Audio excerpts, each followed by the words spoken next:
What's up, y'all?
All right.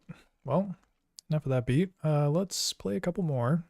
Then we're gonna get started with the session very shortly here. So what else we got? That was Kunai. Maybe Last Look? What's this?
All right, we'll do one more, then we'll get started.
forgot about that horn section on this. It goes hard. Because there's like a horn in the sample. I think it plays on this row. But then I put like a different horn on it too. It's kind of on a vibe when I made this one. This one's dope.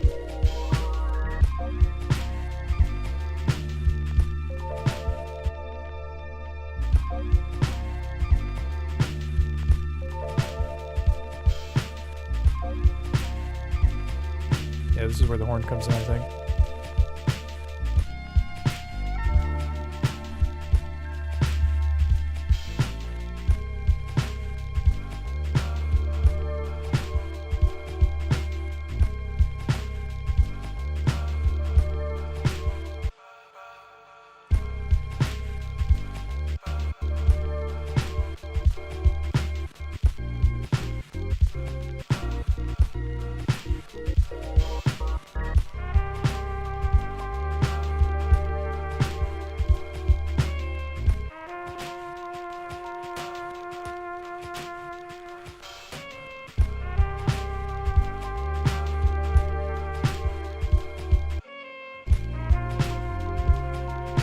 Magnus, what's up, man?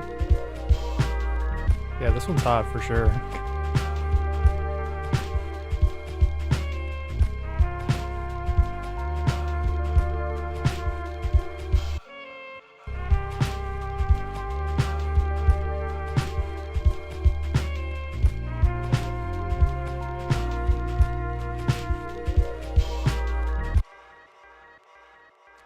Yo!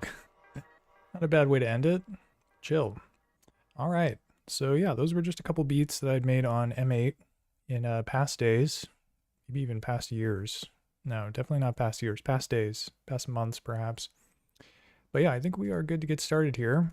So I'm going to go brand new from scratch, and I'll talk a little bit about what's going on in this session, which is nothing too new, but I still want to give you the overview and show a cool new OBS setup scene that I created that'll make it easier to see what I'm doing when I'm working with the VSTs. So yeah, let me do this really quick. Cool. So yeah, we've got Sonicware Lo-Fi 12 XT as per usual. This thing I'll be using to control some instruments on my computer, which I will then record into M8, and then M8 is going to be kind of like the looper slash clip arranger, so to speak. So I'll be using M8 to kind of capture tempo synced loops, kind of like what I've done in the past. And Lo-Fi 12 XT is here to help, is basically what I was trying to say there. And then yeah, M8 will be doing its thing as per usual. But drum roll please.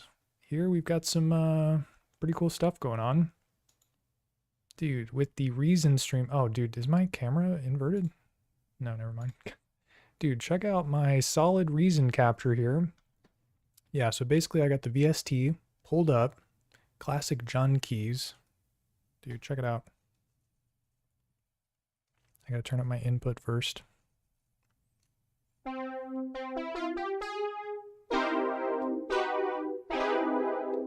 Yeah, so you can see me in the corner here. Well, I'm up top. This is the device.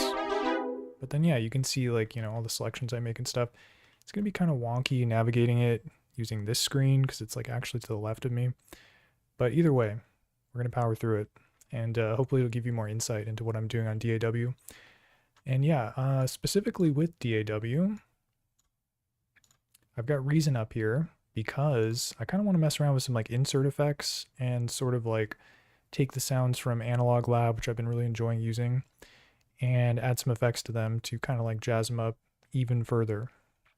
So that's kind of the plan for today. Make a couple beats, use Reason combined with this, and have a jolly good time. So hopefully you're into that, because we're going to get started here. Let me switch back though. And then check up on the chat. Dude, Metro Grade Goods. What's up, man? How's it going? Came here for the face. Get out of here with all that. Oh man. Well, it's nice to see you either way. Dude, Gar Magnus asks, are you running Reason 13? I am. I very much am. I had Reason 12, and then I decided to do the subscription for Reason Plus, which gave me an upgrade to 13. And yeah, I was using the Reason Plus subscription just to kind of mess around with some of the sounds they give you, because there's like these, you know, It's like creator created presets and stuff, but actually found that I enjoyed using like the Arturia analog stuff more, so I've kind of like stopped using Reason for those VSTs, but I still have Reason to do like, you know, audio routing and that sort of thing. So yeah, it is Reason 13, and the reason for the season is pleasing. So let's get into it here. What I gotta do first is we gotta build the rhythm section, and then I'll be able to play some stuff over it, which I can then capture into M8. So yeah, let's get some drums going. Get it schmacking. Do I recommend it? Upgrade to $75? Dude, I don't know if I really recommend it. I'm not like a DAW power user, so to be completely honest with you, I don't really recognize what most of the differences are between 12 and 13.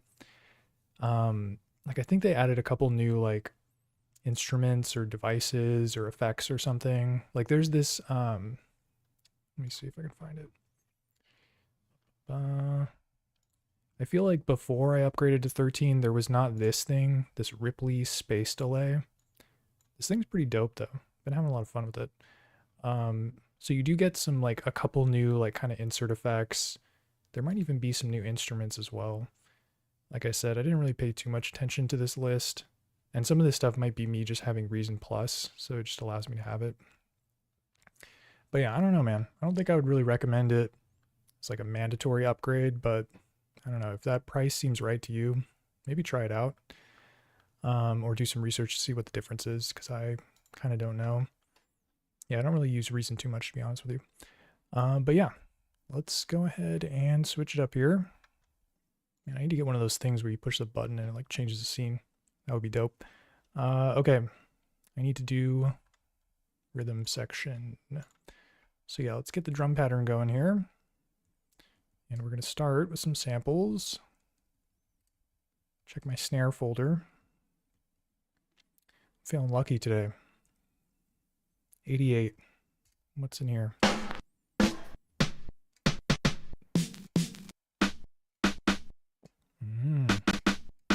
Kind of like that one.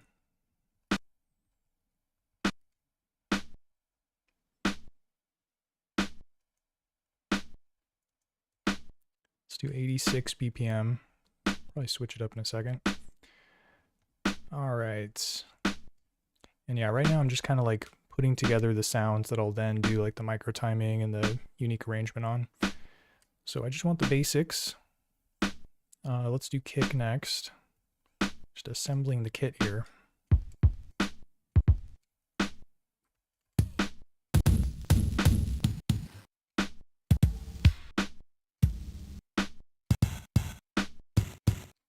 Dude, what are these? I think so lo-fi.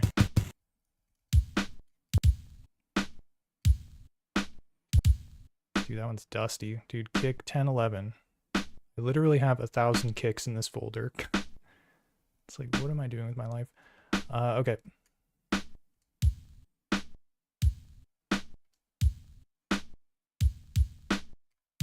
And yeah, let's get the envelope tightened up here.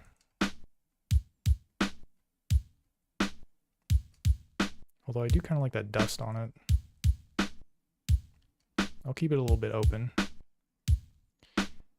And then other things I like to do, get on the EQ page, get this thing thumping.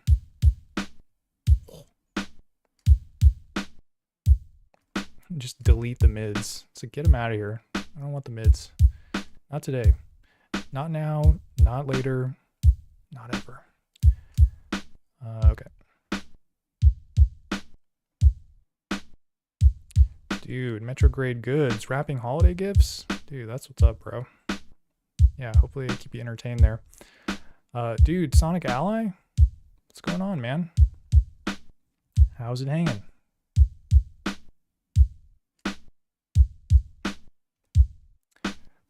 Alright, that sounds pretty chill. I'm gonna make the snare a little bit louder, though.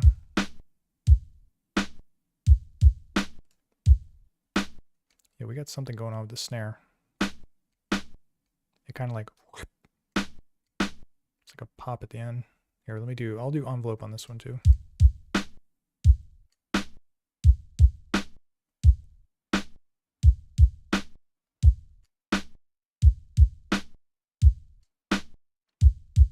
It's quieter, it's not gone, but it's good enough, I think.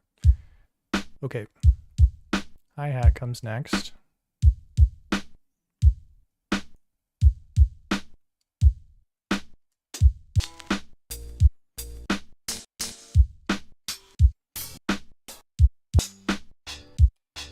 Yo, GG Blaps. Dude, what's cracking, man? How's it going? Dude, it's like guitar on this hi-hat.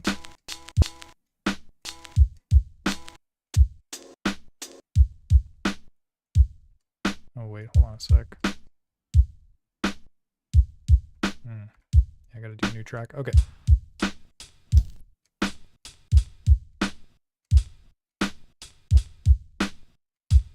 Dude, hi-hat 313. It's calling my name.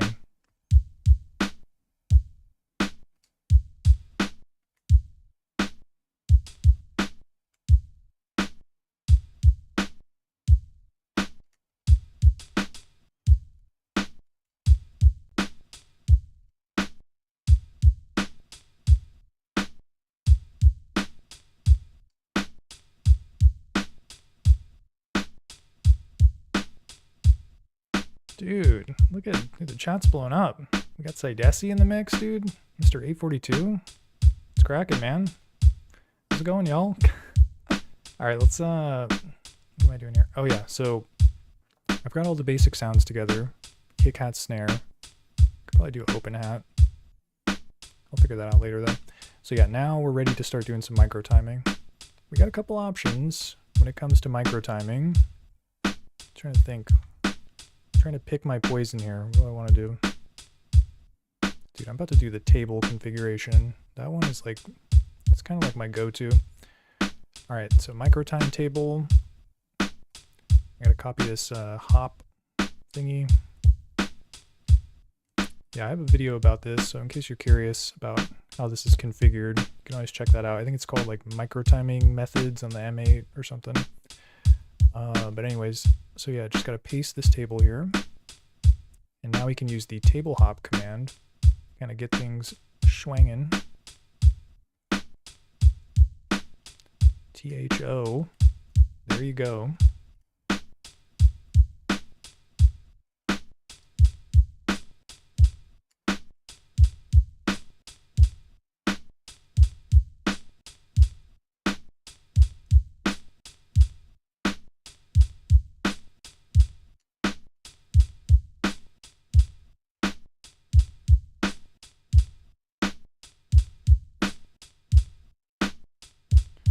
Alright, pretty simple. Let's switch it up on the kick drum. And yeah, same deal as before. Get down on this table configuration. Yeah, I really know next to nothing about tables on the M8, but this table configuration is pretty chill. I found it on the Dirtywave Discord, so definitely hit that up if you're looking for knowledge related to M8. Okay. THO.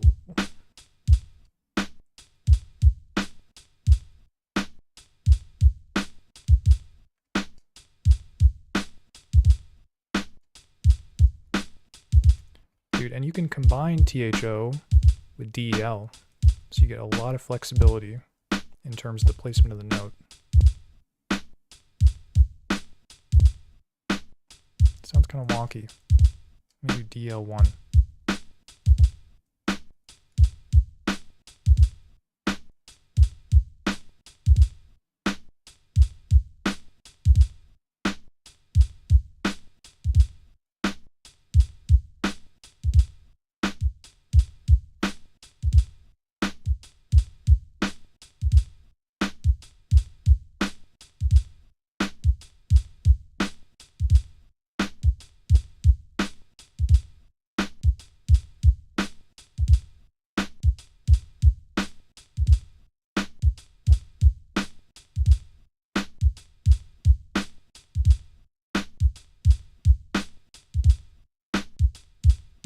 Oh, you know what? Let me do something to the hi-hat too. I forgot to put an envelope on it.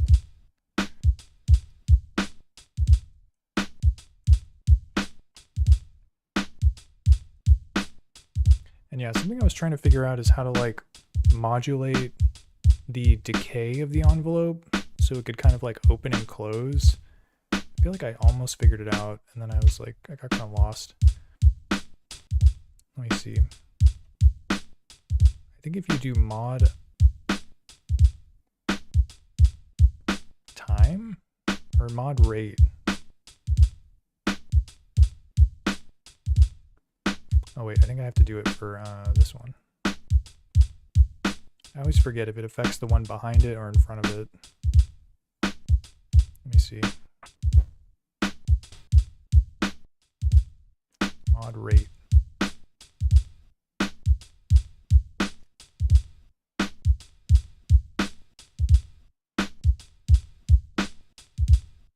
It's definitely doing something to the hi-hat. I think the rate is controlling like all these parameters, like the hold, the decay, not the attack though. Yeah, I'm gonna have to figure it out. Dude, Metro Grade Goods writes in and says, what is your Discord username? I'm sure we've run into each other. Dude, it's the same as YouTube's and my other socials, which is JAY_Immaculate. So yeah, I'm on the Dirtywave Discord server. I don't really ever say anything on it. I kind of just lurk there, I guess. I absorb the knowledge, and then I make videos sometimes about cool stuff that people are talking about there. But yeah, you've probably seen me on there perhaps under the name JAY_Immaculate. But I don't have my own Discord server or anything. I just have the username that I join other Discords with, if that makes sense. Okay. This is doing something. I think I'm just going to leave it on. Sounds kind of dope. Alright, so hi-hat's got some interesting stuff going on. The kick is sounding pretty chill too. So let me do the do some nth command type stuff here. NTH, where art thou? Here we go. Yeah, and what's going on with the nth is basically it's like a conditional trigger, so you can like skip certain notes when the sequencer moves through it, which is great for ghost notes because you don't want those happening every single time. You can kind of have them come in and out, which makes it sound like a longer sequence than it is, because right now it's just 1 bar, 16 steps. But with this, we can make it sound like it's 2 bars by having certain things come in and out. So this one can be, I actually want this one on 2. And then this one I'll do on, let me see what 1 and 3 sounds like. Okay, so yeah, basically this, oops. That's not how it works. On 1 and 3. Yeah, so this one will play the first time, but not the second time. And then this one will play the second time, but not the first time. So let's hear how it sounds.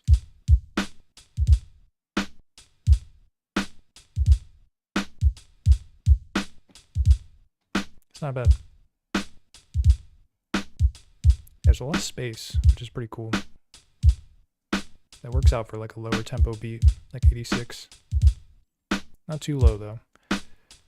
And then I guess for the snare I could do some same micro timing type stuff.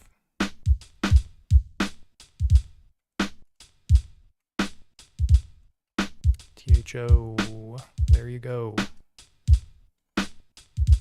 And with the snare, I usually don't want this to be as like kind of far out as the kick drum and the hi-hat.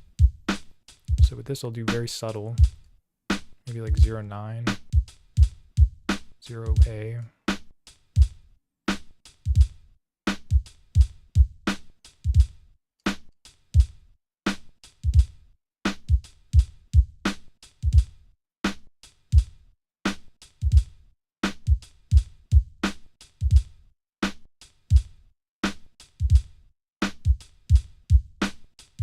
Nice. And yeah, let's try to find one more percussion sound and then I'll start working on the melody.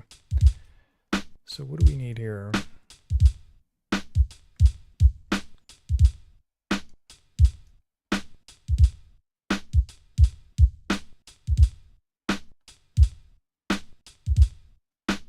was talking about the open hat earlier, but I might just pull out something else.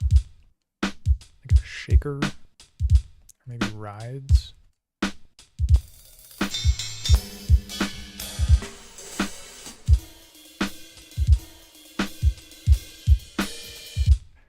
Dude, I kind of get down on this. Dude, there's something weird going on with it though.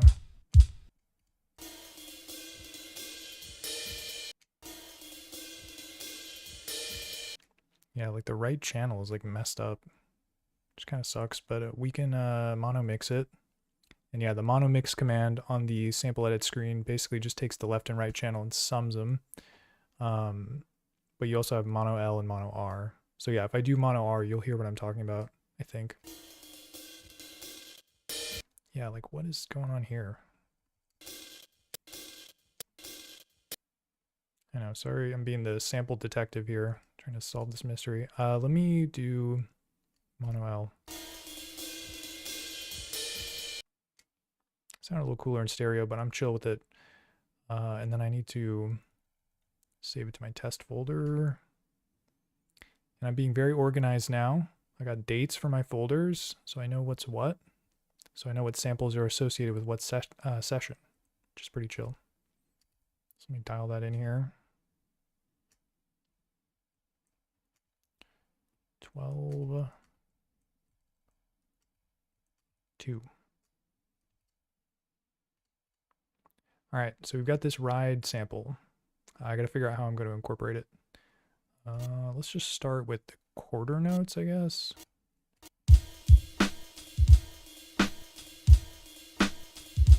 Let me try the half notes.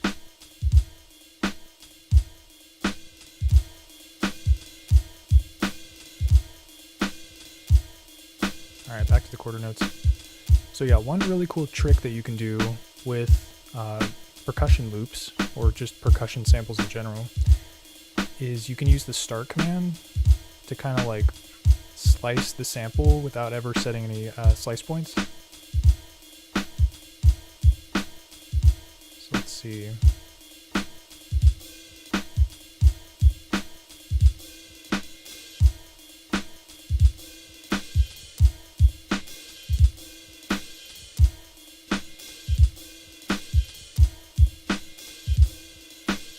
And yeah, you can kind of just like put random values in and sort of try to feel out like an interesting groove.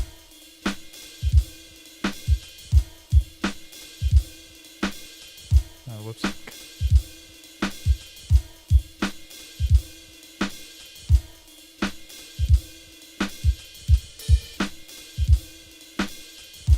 Oh, yeah, I definitely wanted to end on like this one.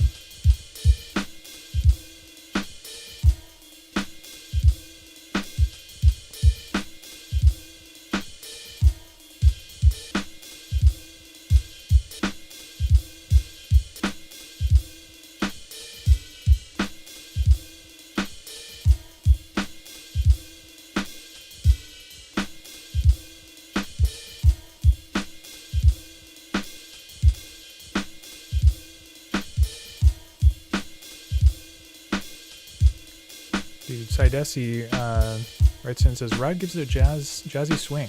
I need some horn samples. Dude, I know what you're talking about. I do need some horn samples. Fiending for it. And then Sidesi says, can you put video games on the M8? I know the Polyend tracker will play them. I've heard about that. Yeah, you can play like old games on it or something. I feel like I saw DiBiase do that one time. The M8 does not have any games. There's no time for games. It's all work and no play. No, it's pretty chill. But yeah, you can't play any games, to my knowledge. Someone feel free to fact check me. That is not the truth. Okay, so yeah, we got the ride. Sounded kind of interesting. Another cool thing you can do with rides specifically, and kind of like percussion loops in general, is you can have some of the triggers be like a different pitch. And this kind of works because it sort of simulates like hitting like a bigger drum that would make a deeper noise. I don't know. I don't have a technical explanation of why it works, but it's worth trying if you're using a loop like this to like try and change the pitch of like maybe one or two of the notes just to kind of jazz it up.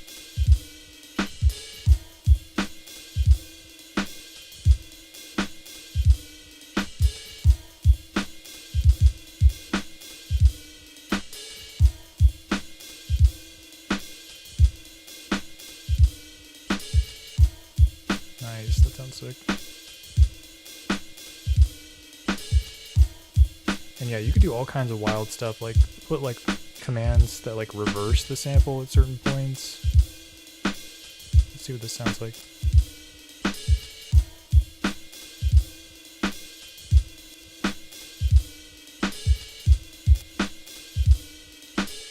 Maybe not the move, but definitely worth trying. Oh, it sounds kind of tight there.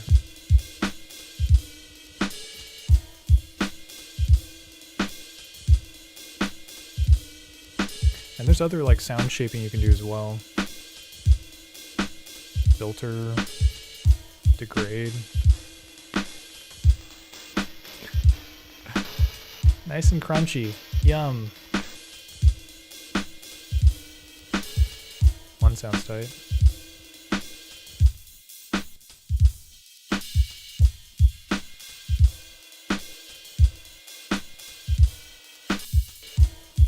Yeah, I feel like I don't really need to mess with the filter yet. This is something that's good to use like later on if maybe you're trying to control certain frequencies or whatever.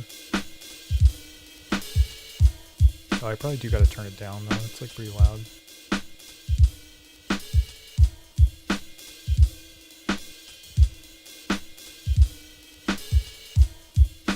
Nice. Yeah, Sidesi says, I wonder if they add them to a future update. Probably not a good idea if you want to get any work done though. Yeah, I don't know. I'm not sure if they have that in the, what do they call that? The roadmap? But that would be interesting, because it is kind of like a little Game Boy. I don't know. Oh, emulators do work on teensy boards. Dude, I'm into that. Okay, so yeah, we're sounding pretty chill here. I think I'm good to, let me actually make it a little louder.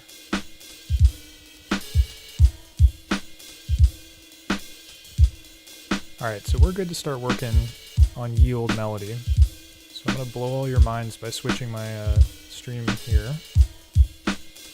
Boom! We got Reason. Reason 13. And yeah, here I'm basically going to load up some Arteria analog labs and kind of play something using the Lo-Fi 12XT. Oh dude, it's got the delay on it.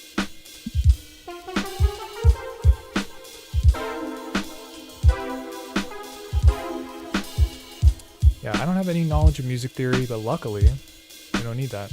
Because I can use the, here, let me go back.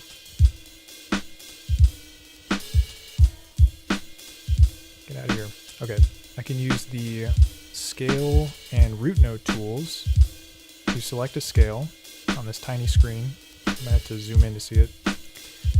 You can select a scale. So we got like super low green. I don't know what super low green stands for.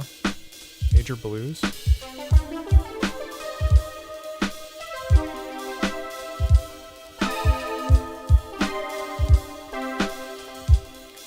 If you're feeling bluesy, I might just mess around with like, yeah, major, minor scale, keep it simple. Let's try harmonic minor. It's like minor but different.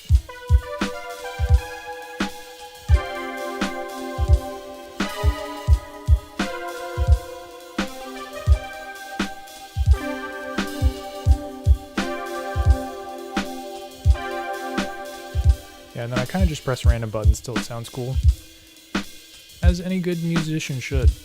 Okay, so let me pull this up.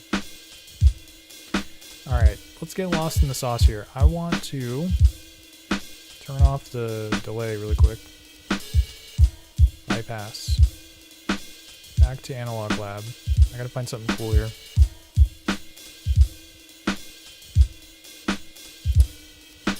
Oh man.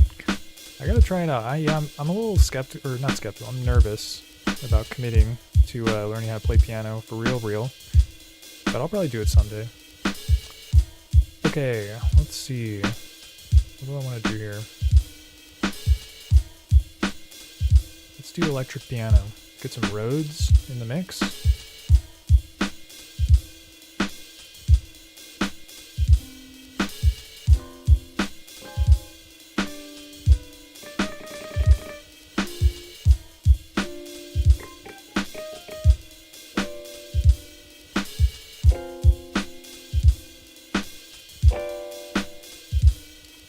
quiet.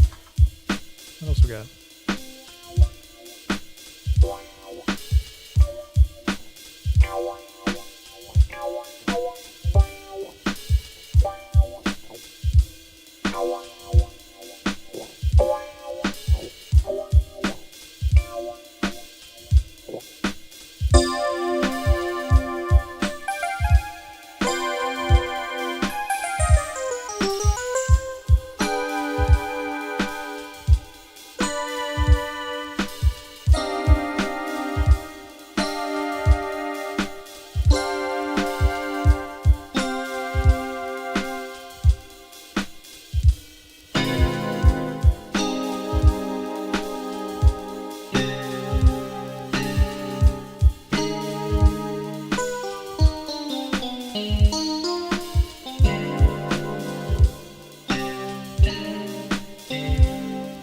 That sounds kind of tight. I think we can find something better though.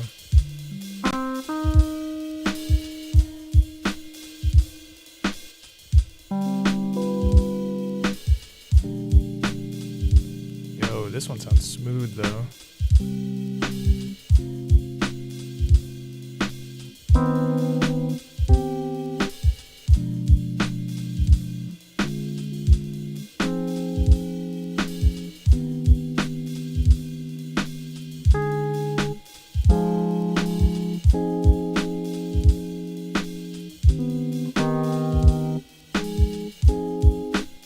This is a nice chord.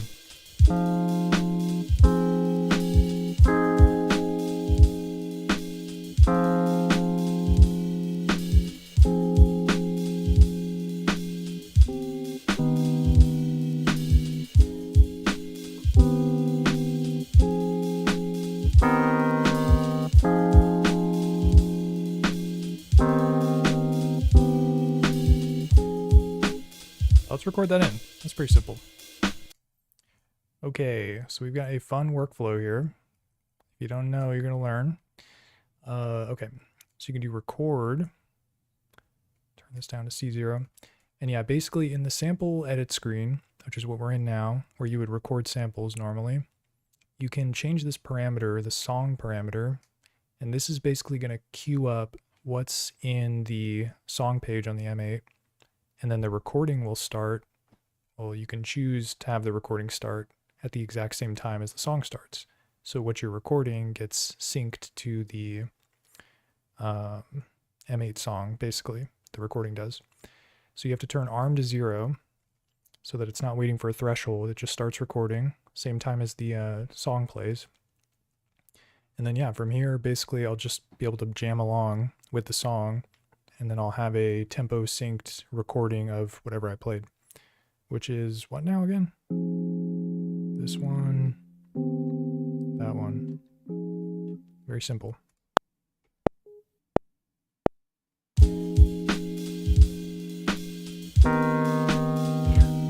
Came in hot there.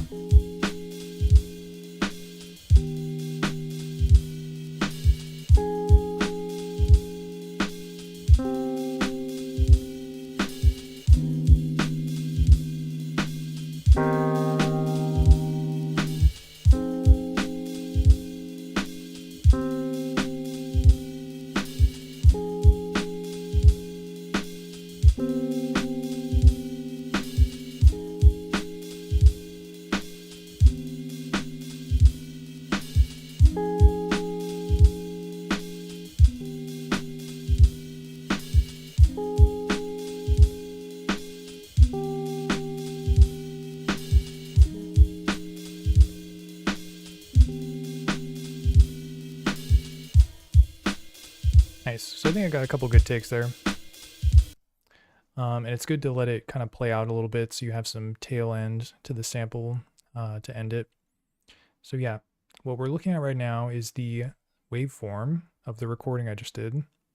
And the way this works is you hold Option and then you press left, and you see that at the bottom it says 21 phrases, 3 steps, 4 steps, 5 steps, whatever. So you want it to be an exact number of phrases. So we'll do 21. And then from here, I can kind of just scrub through the recording. And if you hold Option and press up and down, you basically do like coarse value edits through the sample. So the ones at the beginning were all right, but I had some pretty good takes towards the end. So I'm just going to get the last, let's do 11 phrases. I think it needs to be an odd number because I recorded that silence at the end.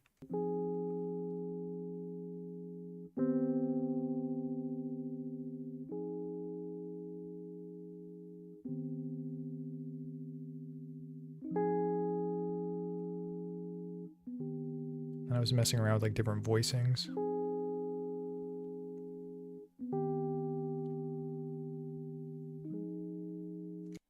Nice, so we'll pull it back a little bit more. I'll do 13. Okay, crop it. So you have to crop it because what you're going to do next is if you do slice, and I'm going to set this number to the same number of phrases. So there were 13 phrases, so I'm going to do slice 13. Boom. And so now each slice corresponds to one bar, basically, or phrase of the song.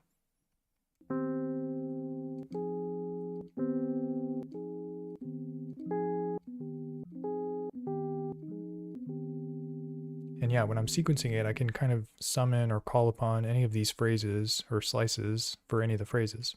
So pretty cool stuff. Just got to randomize the name.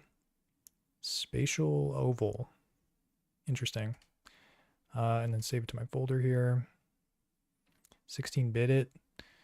And then yeah, from here, I'm going to leave slice off because what this will allow it to do is it can play through to the next slice instead of stopping at the slice, at the end of the slice, like it normally would if you had it set to like 0-1 file, for instance. All right, and then now I go into a new phrase and chain, drop a note in, and then you use the SLI command, SLI till I die.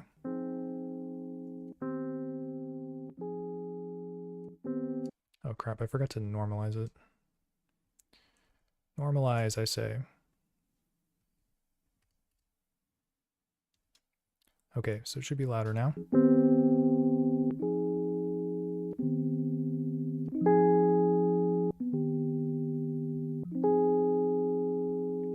Dude, that one sounds tight. I'm going to use that as the third one. But I got to do a better first one. Maybe this one. And then let's see what this sounds like.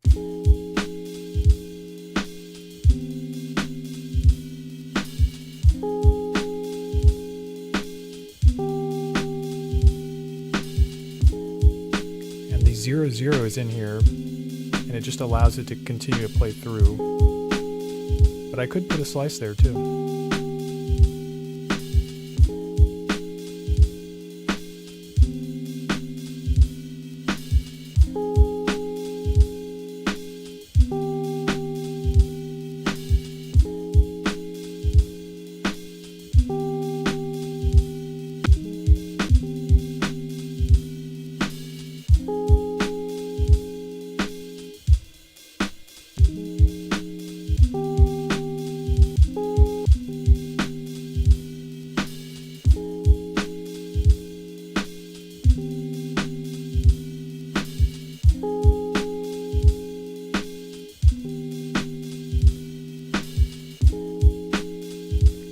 So just some like kind of like moody chords, but again, I can use different slices to kind of like bring in different takes that I recorded pretty easily. Yeah, dude, Rhodes always sound nice. Can't go wrong with some E-piano. Dude, Chocolate Boy Swagger, what's up? Still Life, what's cracking? And then GG Blap says, any reason you use the SLI effect versus using slices as notes? Yeah, so that's a great question. And the reason why is because the only way to use slices as notes is to use, if you set it to slice 0-1 file, this is going to basically accept the, note data and allow you to do like, C1, C#1, whatever. But the issue with this is that it will stop playback of the slice once it gets to the end of the slice. So if you're using the slice 0-1 file, you're basically stuck with I wouldn't be able to do this basically. Take it and turn it to 0. So it's going to continue to play. It's not a good example. This is the, wait, why did it do that? Oh, because I have slice set to 0 in file. So that's the example. So yeah, if I have it empty and it's set to 0 in file, it just stops once the slice is done playing. But if you set it to off, so now you can't use the notes, what you can do is it will play. And there's no note here, but it kept playing it. So that's kind of why I use the slice command and not the note numbers. Hopefully that makes sense. Okay, I want this to be 52.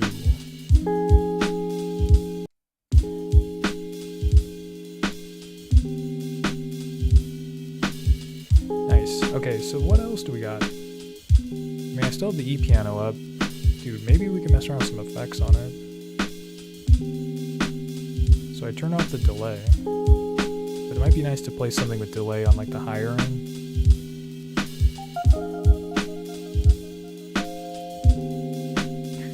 Yo!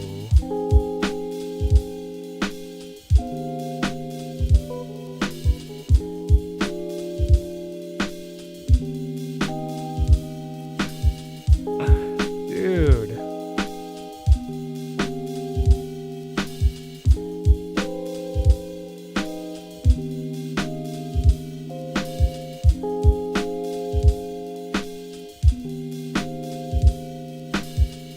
Alright, here's what I'm gonna do.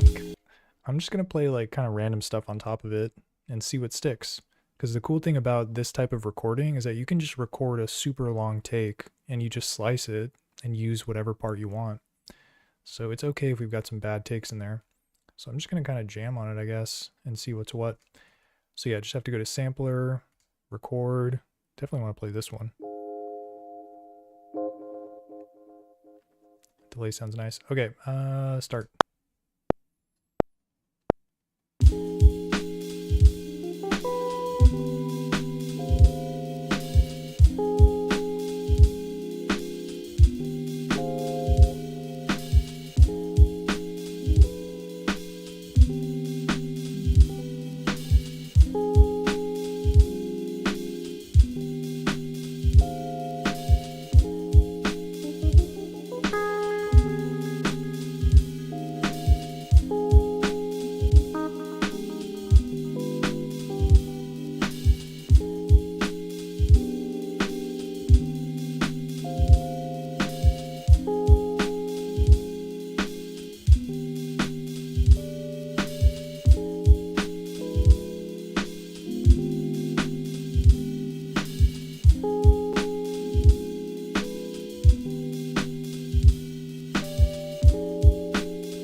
Goofing around there. Let's see what we got though. Anything good? Okay. Dude, 39 phrases. That's a lot. That's a lot of phrases. All right, so yeah, I'm gonna crop it. It's gonna take a while to process the sample because it's so big. Wonder how many like minutes this is. Probably like a minute or two or something. Okay, so let's do. Yo, not gonna exit without changes. Cancel that. Cancel my last. 39 phrases. So I'm going to do slice 39. Wow, that's a lot of slices. And then random name. And I probably will do a normalize on this. Might take a while. but it's worth it because we want it loud. Taking its sweet time. Still have to save it too. But yeah, so now we've got all those notes that I recorded.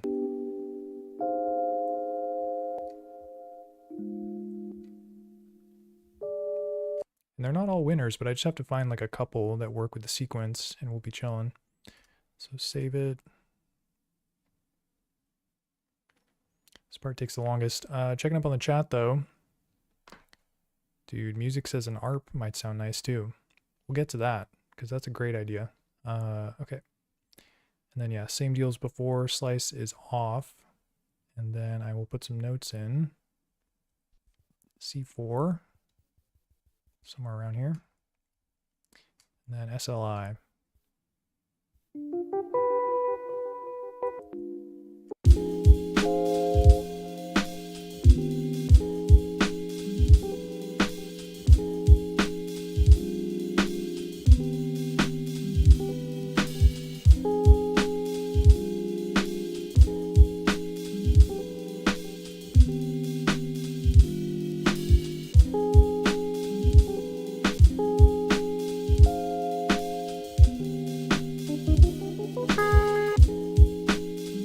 I was on one there.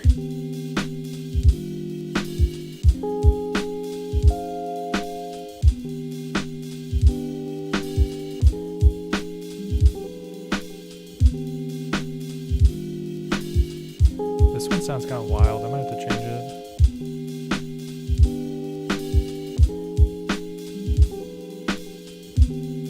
It's actually kind of dope though.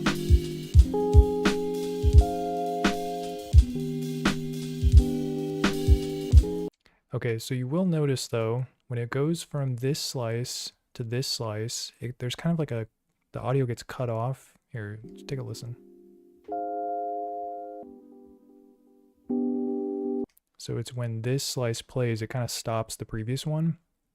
But one really cool trick if you're using this type of workflow is you can use the start command, STA, and this is going to adjust the start point relative to the slice.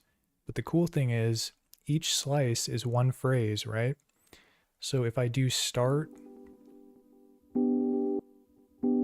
7-0, that would be the same as the sample playing from row 7. I know it's kind of like hard to explain. I gotta figure out how to do this in like a video so I can teach people. But yeah, basically this is gonna keep the timing correct, but the sample is gonna start playing later, which will allow this note to ring through.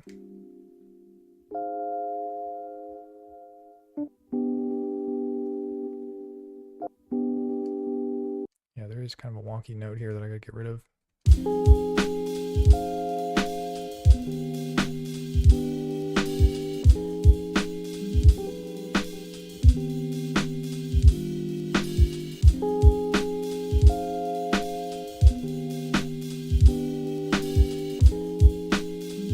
Maybe I'll play it backwards. I'll do PLY01.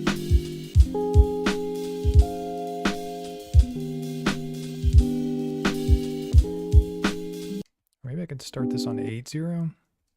It's going to be my last order of business here.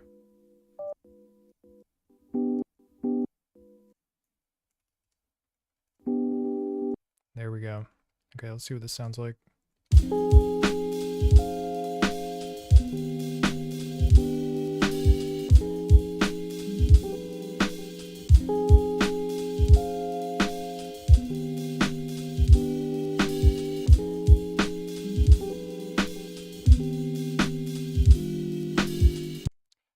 And then I do kind of want to switch it up here. So I'm going to copy this so I don't forget the order. But yeah, I want 61 first, then 62, then 60, and then 0. Okay.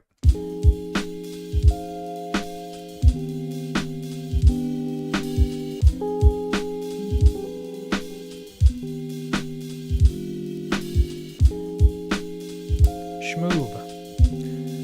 Cat Earthrid, what's up, man? Welcome. Alright. Dude, I only got 2 tracks left. I'm gonna have to do some resampling very shortly. But while we're still on this sick vibe, let's see what else we got. Alright, Analog Lab, where art thou?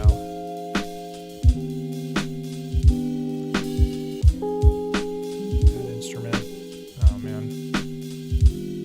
I want to do a new Analog Lab. So I saith. Okay, here we go. It's like, hopefully my processor doesn't tank. It's hella loud.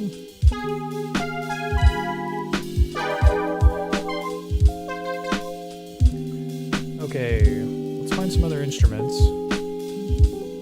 By type.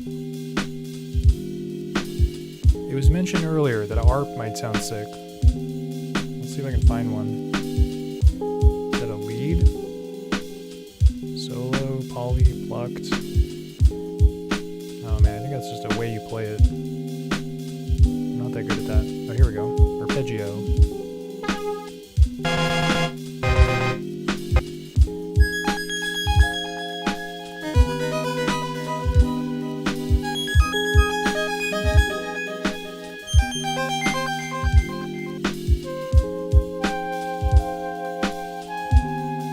Dude, I like this one.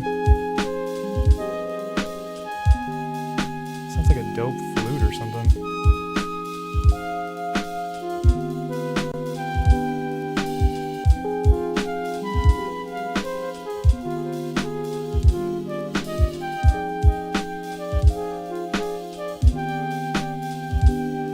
Alright, so not quite an ARP, sorry guys, but we'll get back to that.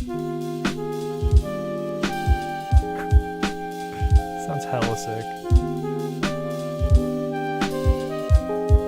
I gotta figure out what to play though.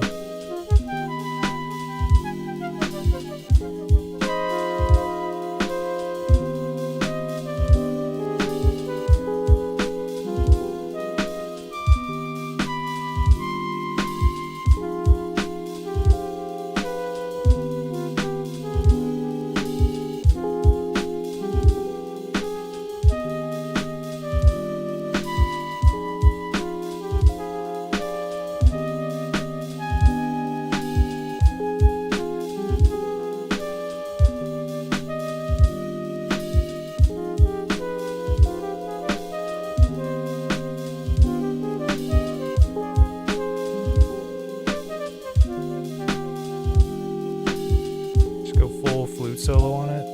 I think we've got something here, so I'm just gonna hit record and see what happens. Okay. Go to empty sampler, record, and let's get jamming.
Those takes has to be the one.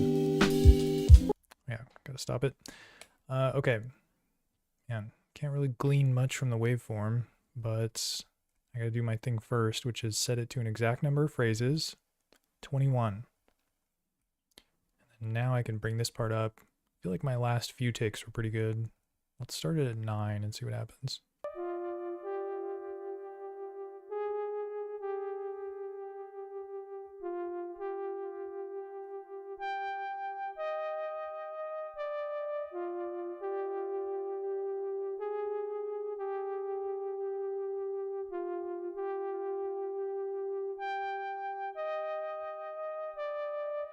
Nice. I think that is going to do it. Random. I'm gonna normalize it, but I probably will end up turning it down in the mix, but good to have it at a good loud volume.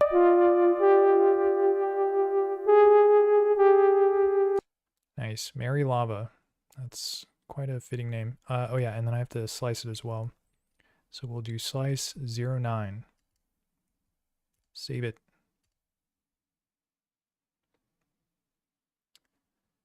Dude, GG says turn the volume way down on the reverse snare. Yo. Oh wait, I gotta read before. See if I can figure this out.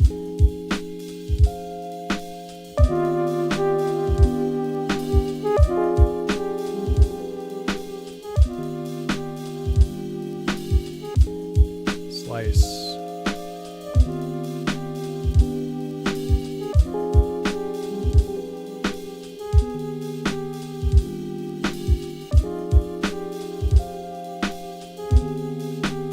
Yeah, I don't really have to do anything fancy here. I can just play 0, 0 and then 0, 2 probably.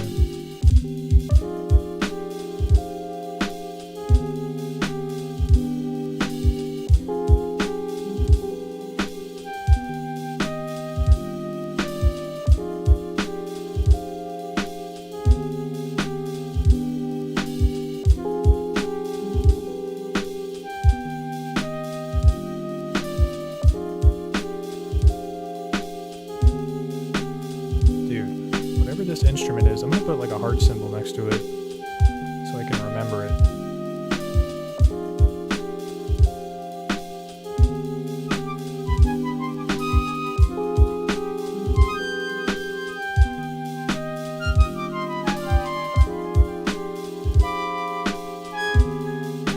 I don't gotta overdo it. It's nice and smooth. Keep it that way. Oh yeah, but GG was saying something I like to do with my snare is put a reverse snare on the step before the other one and give it a chance of like 30%.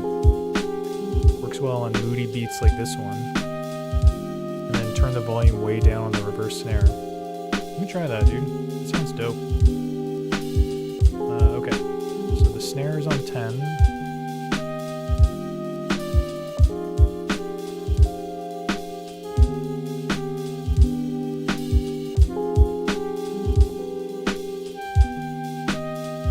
Reverse snare. It's going to be PLY01. And then you have to do a chance too. Dude, that already sounds dope. Dude, I'm telling you, GG dropping gems in the chat, dude. You guys gotta keep up. That sounds hella sick. I gotta do the chance though.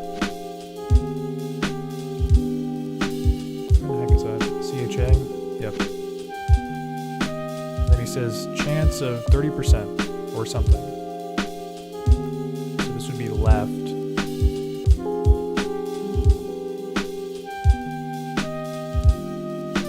then the volume way down on the reverse snare. Yeah.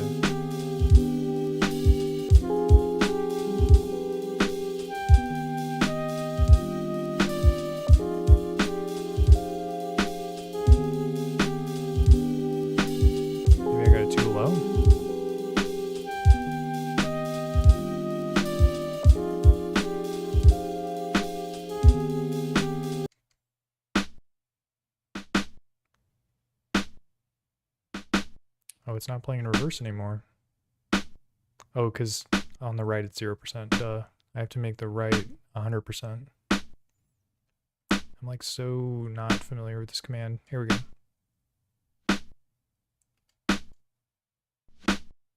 Dude, there we go. And then now let's bring it down to 30.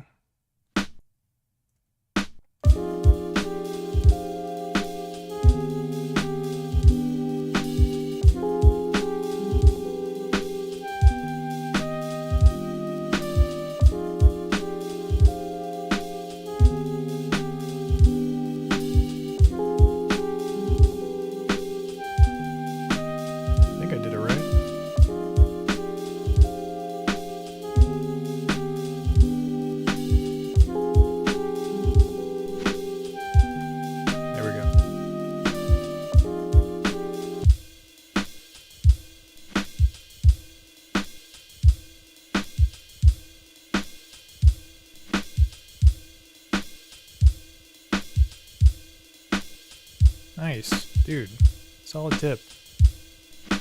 Yeah, dude, open hat. I was thinking about that with the rides, actually. To have some of them have a chance to be reversed. Bro. Next up. Oh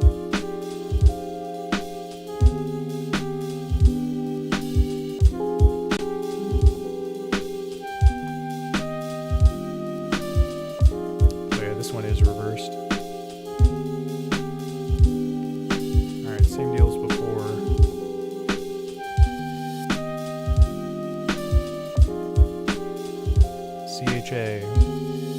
CHA all day.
Keep it a little subtle, just have one do it. Yeah, because it behaves a little bit odd with this ride loop that I'm using because I don't have it sliced, so it's just playing it from the end instead of playing it from like the end of the slice, I think. So it kind of sounds the same. So I'll just do it on this one. It sounds dope though. Dude, dropping bombs. Definitely adds flavor. Yeah, man, for sure. Yeah, thanks for tuning in, Metro Great Goods. Alright, let's see, what do we got here? Dude, we gotta add some bass. Boom, boom, boom, boom. Boom, boom, boom, boom, boom, boom, boom. It's like how I come up with bass lines, is I use my mouth. It's kind of hard to find cool basses in this analog lab, though. I feel like a lot of them are like crazy, like techno lead type basses.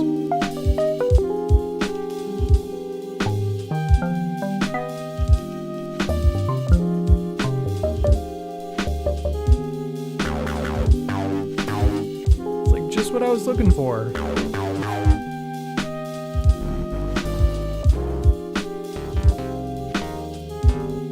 Dude, that sounds kind of sick. Sounds super funky.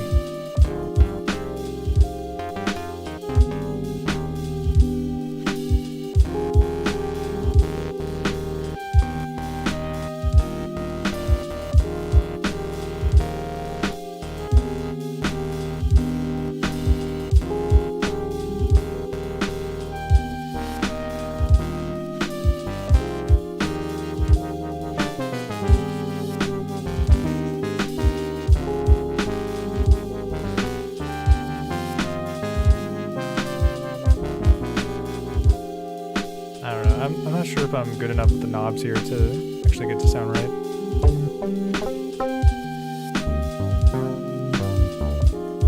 That sounds smooth.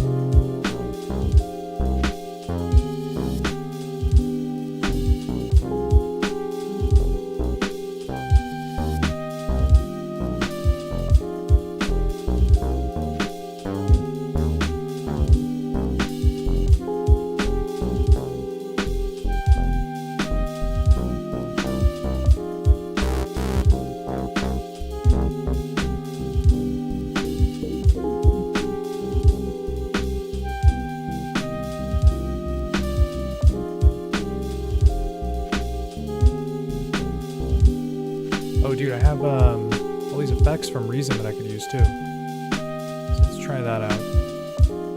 Maybe I could put some like distortion on it, just like get it really booming. Effects.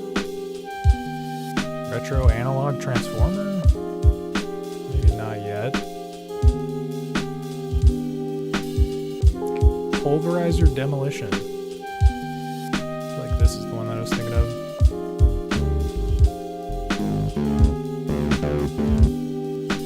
Oh man, sorry, my Steam is up. So you can see my friend Porn Chef is playing something. Here, let me like close that actually, it's kind of embarrassing. Give me a sec. BRB.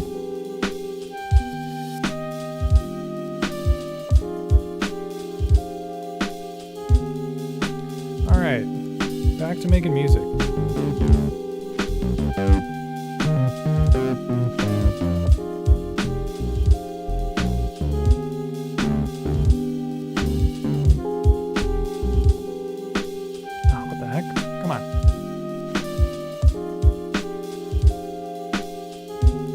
Messing up my scene here.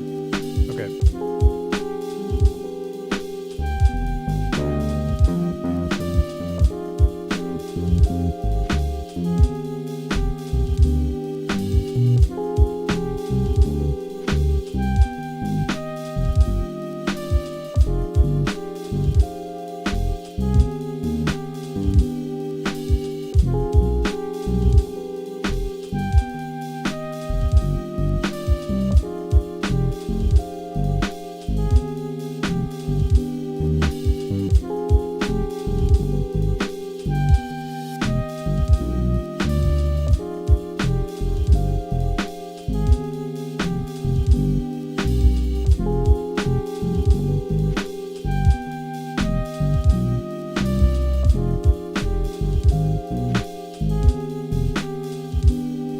Alright, so I think I got the vibe here.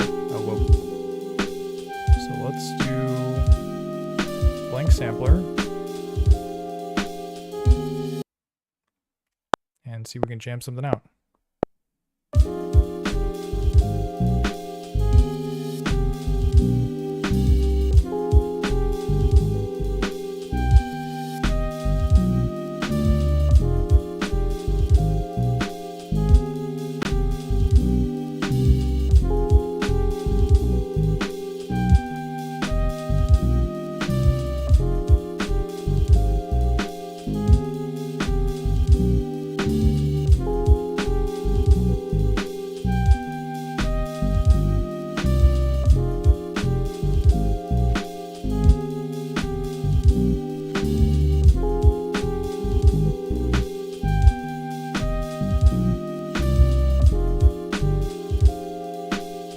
I did get a good take in there. So let's stop the recording. Take a look at what we got. Bring it down to 17.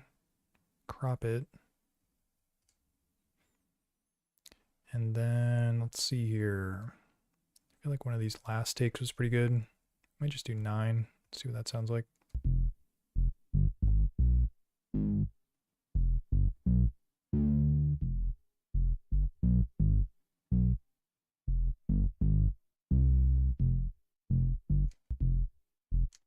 Yeah, that'll work. And then I'll normalize it as well.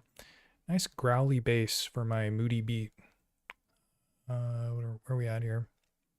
Normalize. Dude, what if I downsampled it? What would that sound like? Here, let me save it first. Alien Render. I was actually going to name it Alien Render, but then the random did it for me. Okay, so we've got it saved. Let's hear what it sounds like downsampled. It's going to be nuts. Or 8-bitted.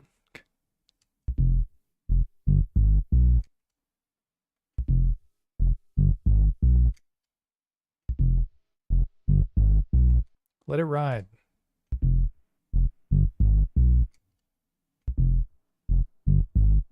I guess it's pretty like low frequencies, so it's not affecting the sound too much.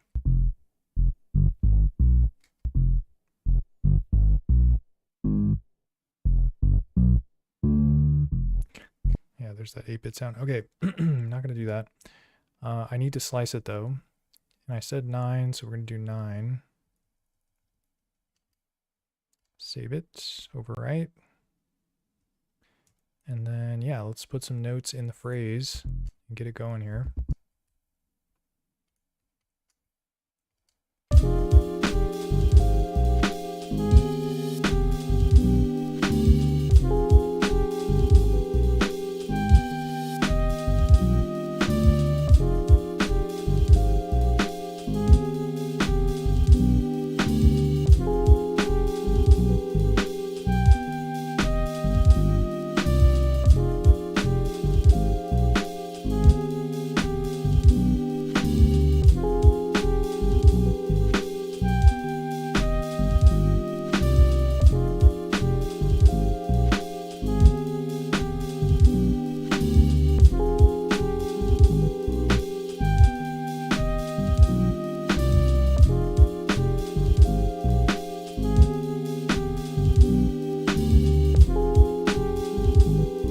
The M8's filter to kind of smooth it up too.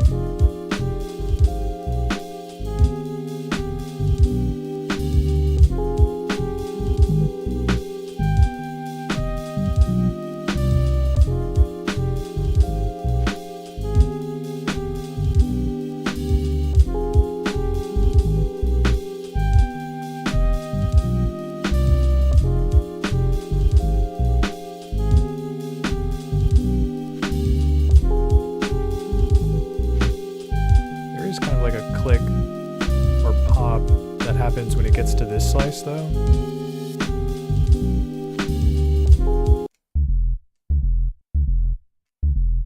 Let me see if I can use the start command to kind of shift it up a little bit.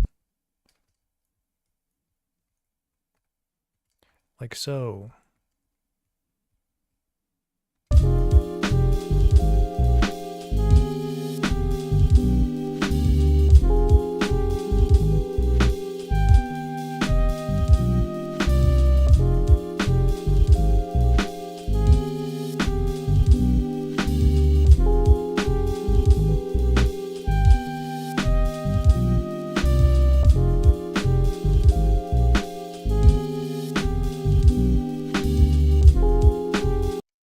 Heck, why is it doing that? Not sure why it's making that noise.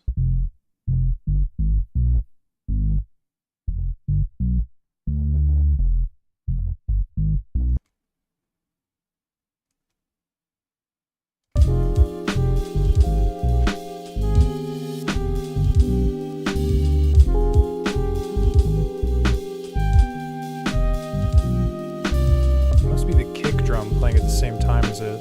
It's like competing for frequencies in the low end.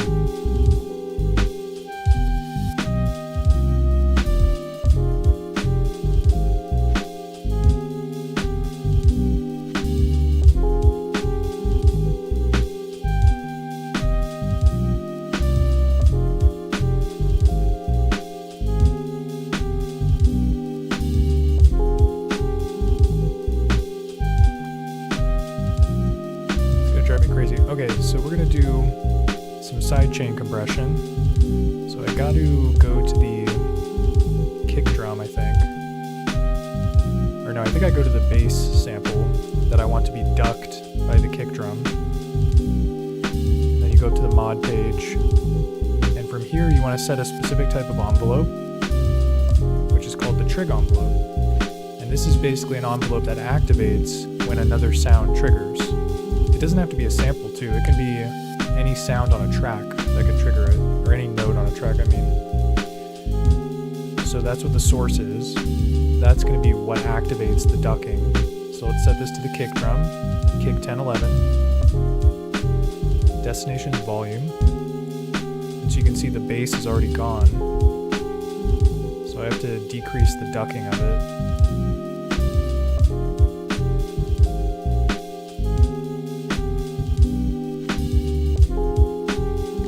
Too aggressive though, I kind of forget how to fine tune it.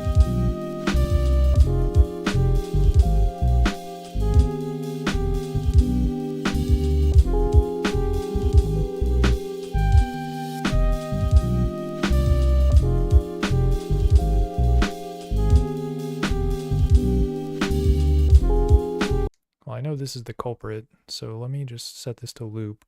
And yeah, if you're not familiar with this, the M8 can basically play a selection as a loop if you just highlight it and then you do shift play.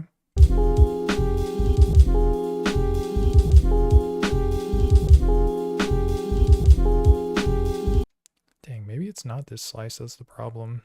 Could be the one before it.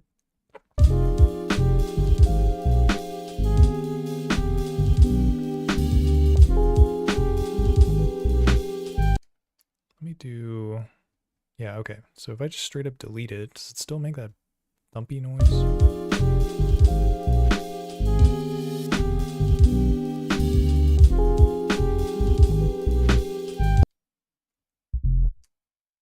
Kind of does. Let me try just doing a different start command here.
Just clipping there for some reason. I think it's because I set the amp to like 1A, so it was like really loud there. Alright, disaster averted. Don't have to use this sidechain thingy. But yeah, basically the sidechain would work by using the trig envelope and then setting like a hold for it to be like the volume to be ducked on whatever you want to duck.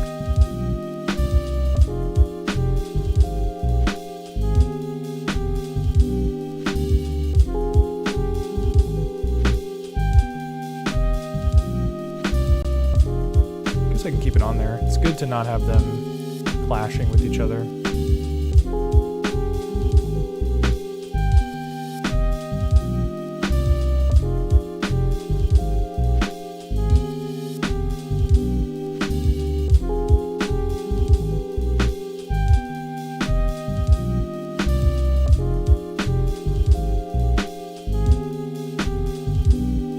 Alright, that sounds pretty chill.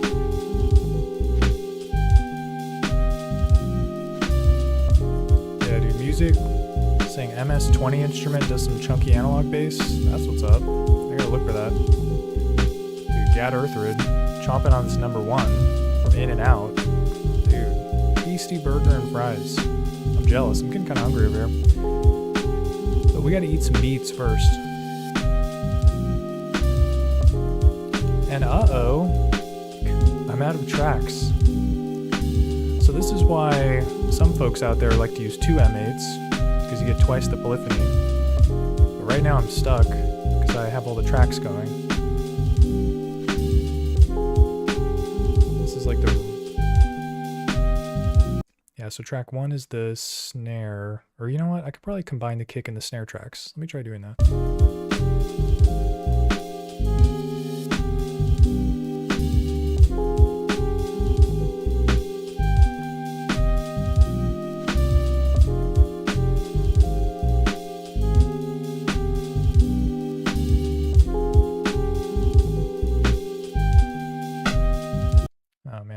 Gonna totally screw this up. You have to bear with me here. And then these two. Does this work? Yes. Dude. Oh, this might be a problem though. The snare being right next to the kick. Okay.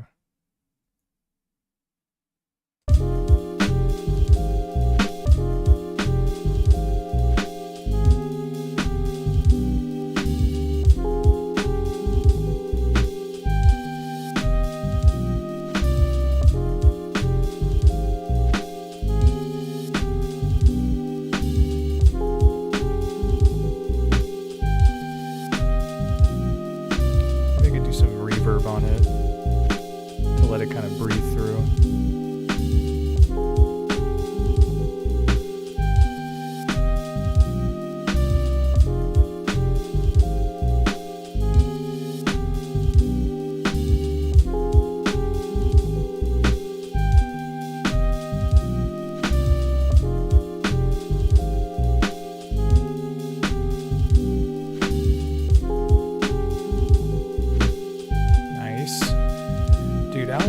Writes in and says, "Hi friend, I hope you're well." Dude, thank you. I am well. I appreciate you saying that. And he says, "I'm trying to decide between a Lo-Fi XT and an SP404. I think I'll be on the fence for a while." Dude, that's a tough call, man.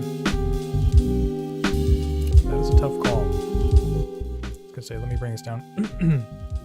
Yeah, it's hard to give advice when it comes to like, you know, what sampler is better than what sampler, because it kind of depends on like your workflow and stuff. But yeah, I will say the Lo-Fi 12 XT, it's got a pretty good sequencer in it.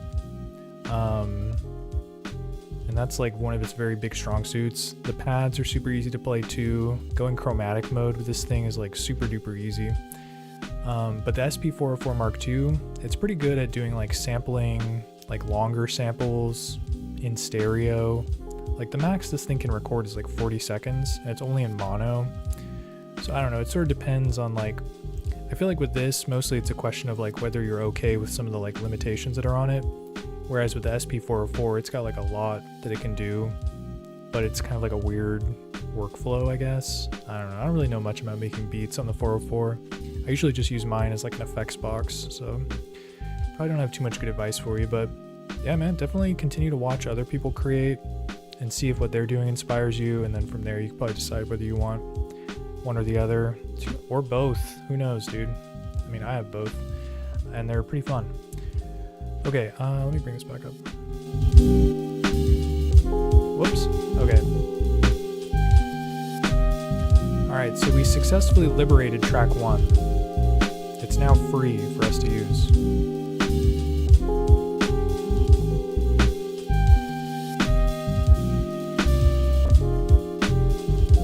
Got an extra track here. Let's record in like one more VST.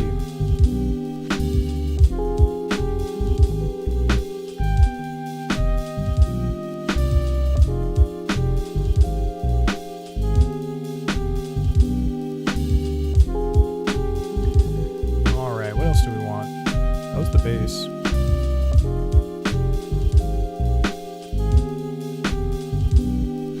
Maybe like a pad or something? Flute kind of sounding synth is doing that pad stuff. Might not be necessary. Let me try keys.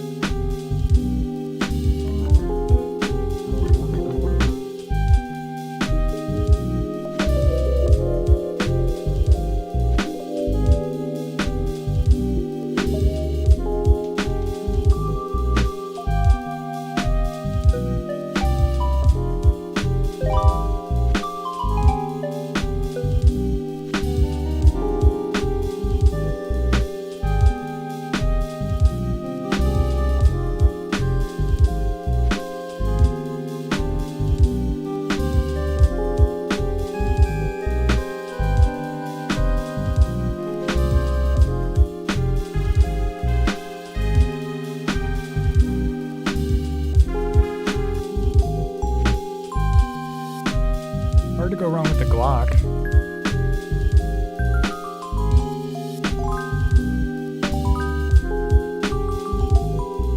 This would sound tight with some delay.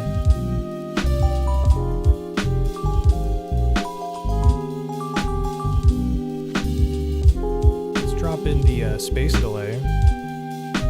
Sounded ill. I gotta change the tempo too. What are we at here? 86.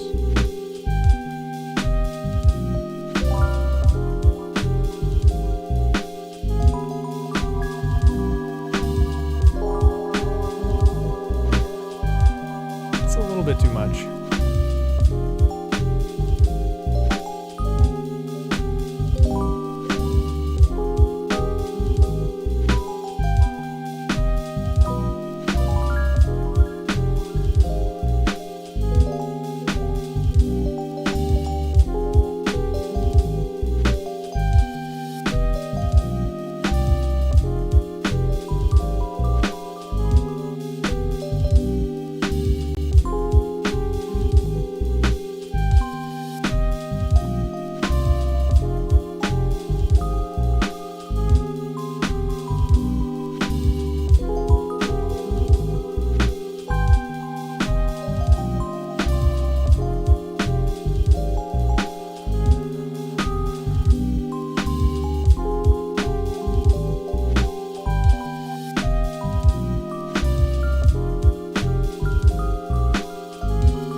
much of the sound, but I do like the delay, so we're gonna keep that on.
I kind of like this one.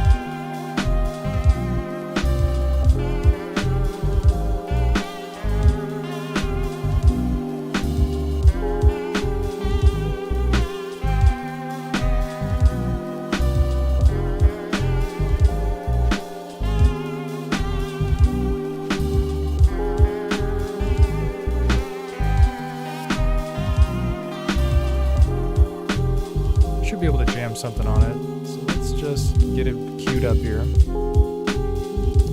Yo. Go through A0.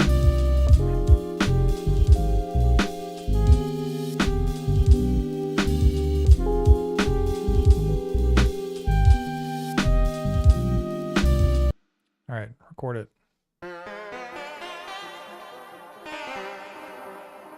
think I was playing those notes.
Sounded kind of dope. I think that's the one. All right, so let's trim it down to size. Oh my gosh, 38 phrases. No, thank you. Yeah, so I got to bring it down to 38 and then adjust the start point up shift it. I feel like I might be able to do 13 maybe.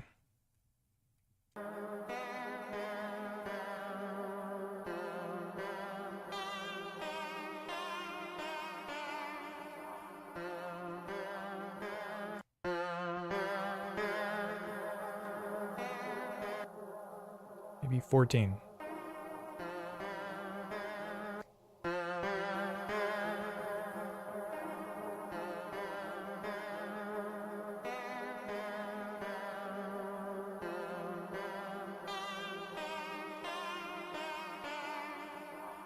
Alright, I think that's good. Oh, I gotta crop it though. Okay, and then normalize. Slice 14. There's so many steps. It's easy to get mixed up here. Dang, I thought I could name the sample Violent Whale, but it's Violet Whale. It's very different. Okay, write it, or save it, I mean.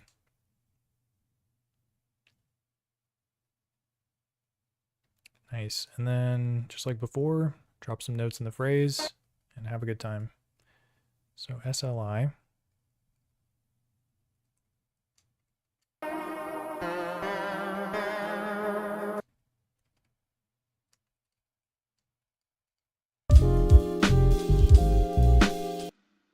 What's this all about?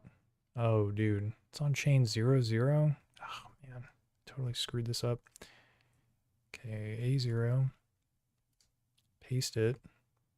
0, 0, I gotta fix. Get it out of here. Okay.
Alright, so classic use case of the start command coming in clutch.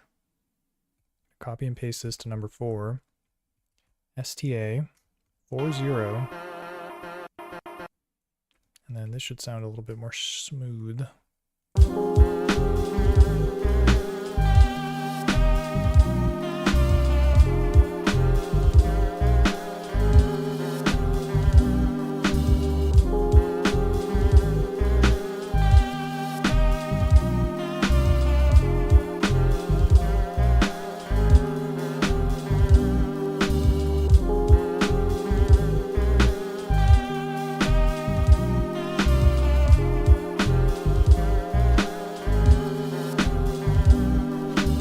Versions of this too.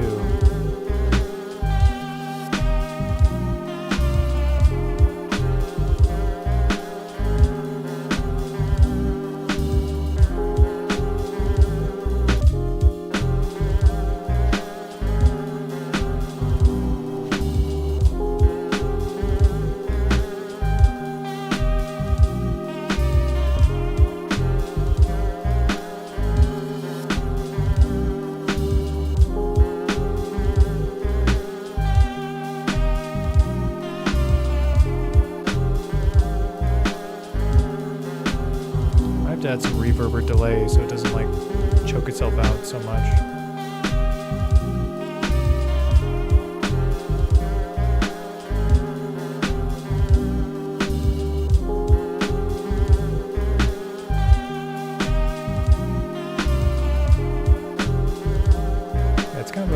mysterious sound. Sounds pretty chill.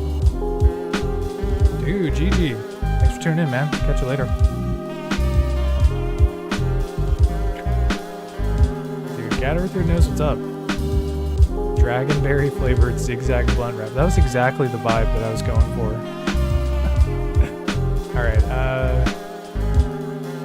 yeah, let me just like do some last arranging here so we can get on to the next one. Or not get on to the next one, but so we can have fun with the next one.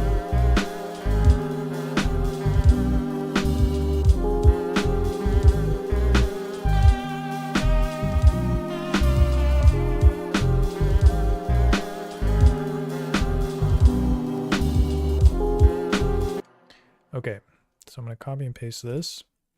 And yeah, basically what I'm going to do now is just kind of like build up the layers. Here, let me make the screen bigger so y'all can see the magic. And yeah, right now I just have all of the layers that I added. So this is the drums, this part here, and then this part is like the melodic stuff. So I can kind of bring stuff in and out, and I kind of want to build the arrangement a bit. I feel like I keep saying that. So I'm just going to put some 0 zeros here, kind of pad it out. So what does this sound like? Definitely want the bass too, which I think is 8-0.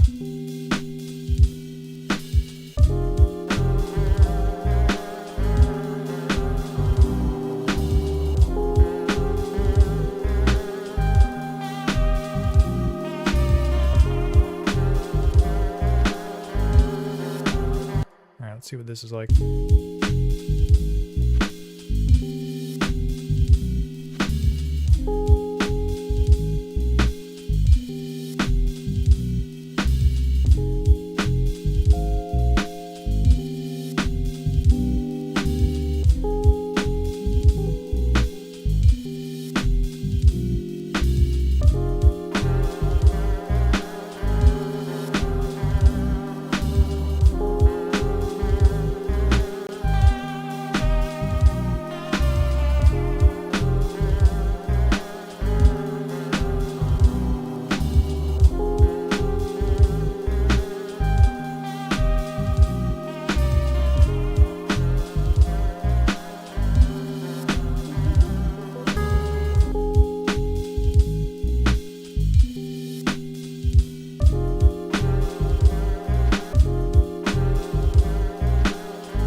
What's this thing doing? Oh, 0 1s? Dude, messed that up.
vibe. I was getting down on that. But yeah, basically what I did was just copy and pasted everything and then kind of just brought some of the extra layers in one at a time. So it's evolving a little bit. It's kind of a loop, but it's a dope loop. So let me save it, and then we'll get on to the next one.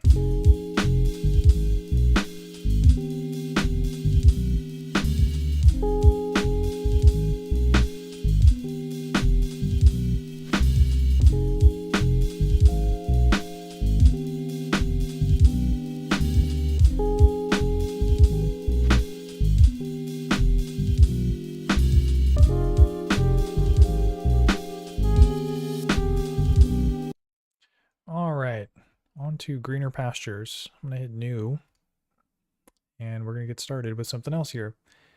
Maybe I'll just use like a drum break so I don't have to do the rhythm section from the ground up. Let's see what's in my drum breaks folder. On today's episode of Does J Immaculate Get a Copyright Strike? We are going to check it out. Tune in. Where are we at? Samples, drums, Breakzilla.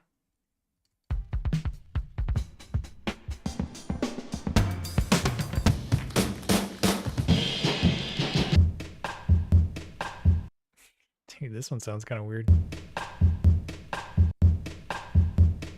Some bossa nova beats, dude. I don't know. Let me just play a loop of it and see what it sounds like.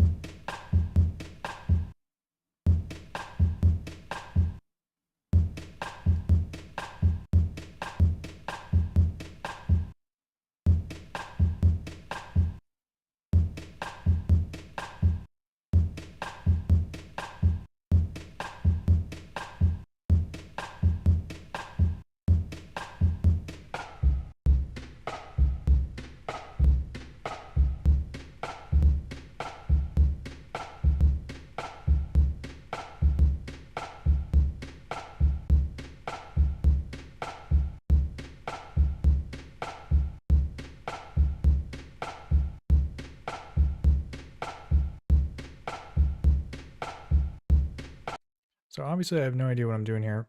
What I'm going to do actually is slice it instead of playing it as a loop. And then I think from there it'll probably be easier to put together the very basic section here. So yeah, we're in a lazy chop, which you can do by highlighting the slice marker parameter. Then you hold play and you tap edit and it puts the slices in. So the kick we definitely want on its own. Snare, gosh, I could probably just do this faster by just adding them one at a time. Forget lazy chopping. And then this one I'll just do right here.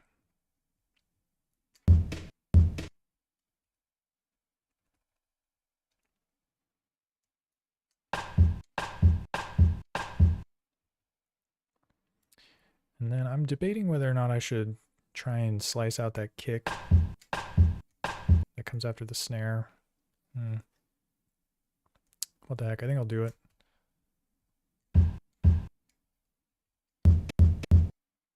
This one's got kind of a weird clip to it.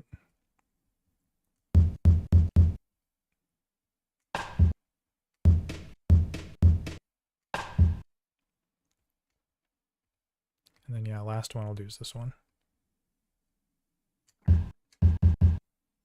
Okay, and we need to, what am I doing here? Override it. And then I need to set it to slice 0 file, so I will use that for this one.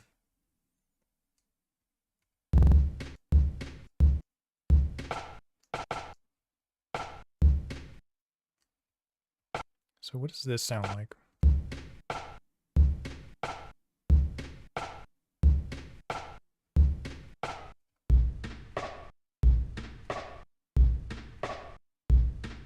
Really gotta pitch it down to make 90 BPM work.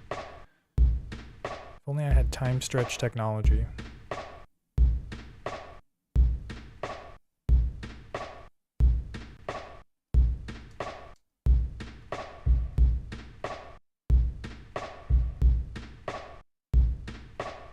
wonder what happens if I put on ping pong loop mode.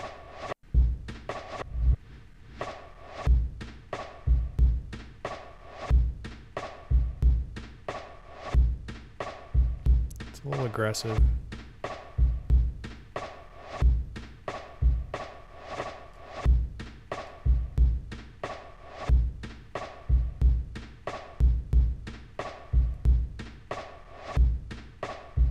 I have a good idea. So I can do this one, but then I use the start command to like start it on this like snare roll or whatever that is, snare hit.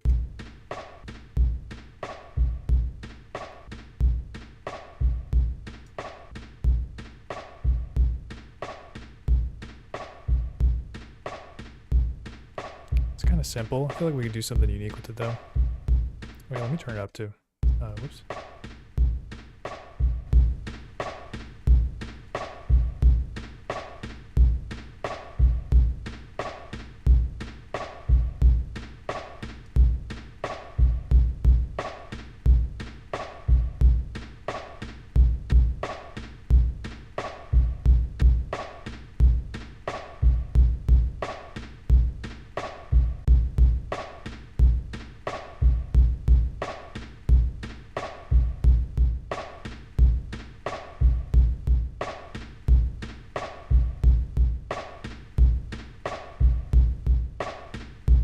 A little basic, but maybe I can do like some one-shots on top of it.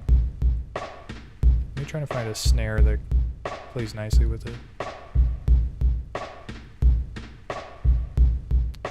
Whoa.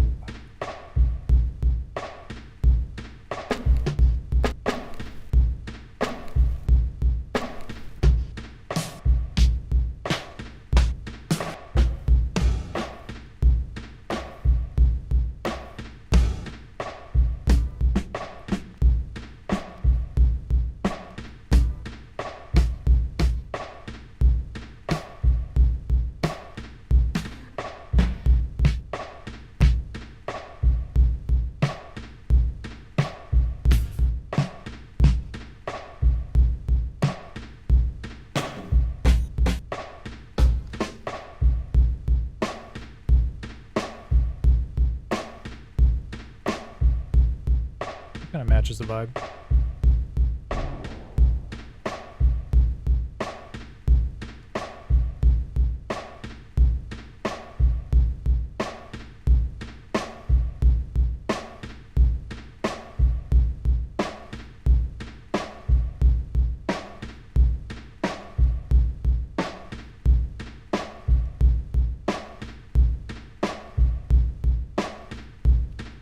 And maybe I could do like a hi-hat as well.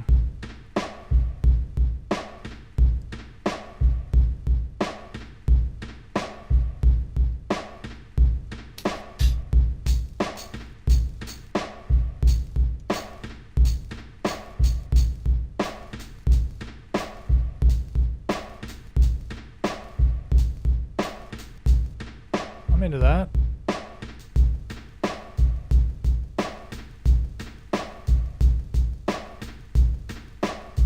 Alright, let's do our world famous micro timing trick here. Okay, world premiere. Okay.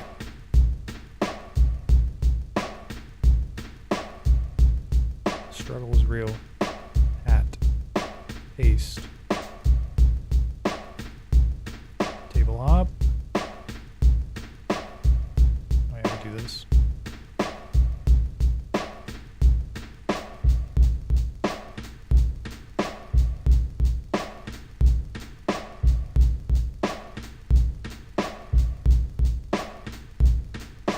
I don't know, I'm getting like a tribal vibes from this for some reason.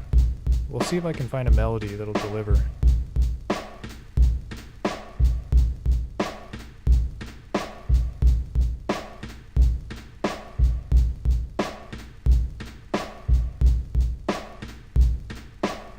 Maybe the envelope can give us some more control here.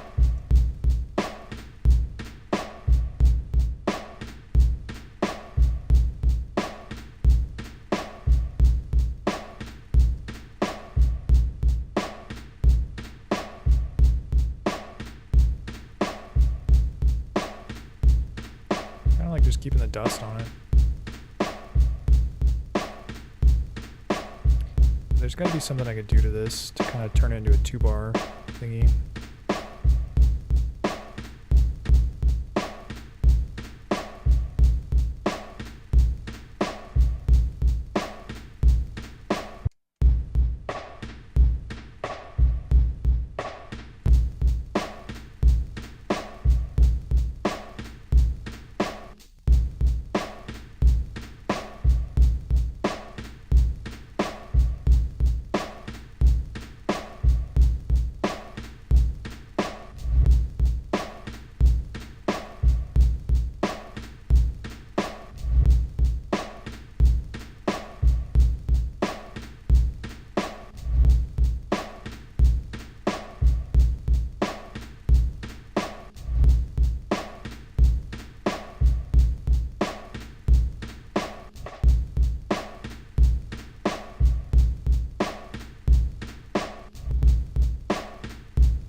interesting melody. Or rhythm, I mean. Alright. Melody time. That's what time it is. Okay. Oh, and I have to set some stuff up here. I have to turn the input up. So we're going to set that to C0. And then I have to load a blank sampler instrument.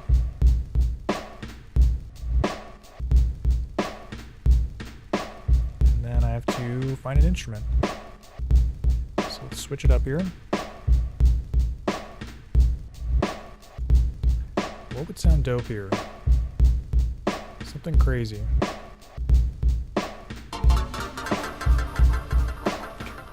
Definitely not that. Turn off this delay for now.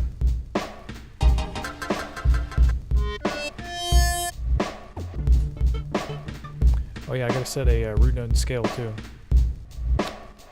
What should I do?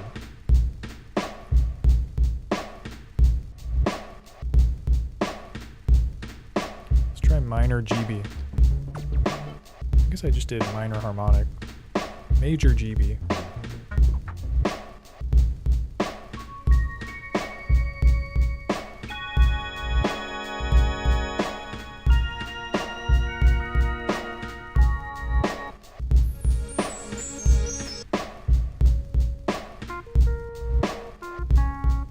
E piano.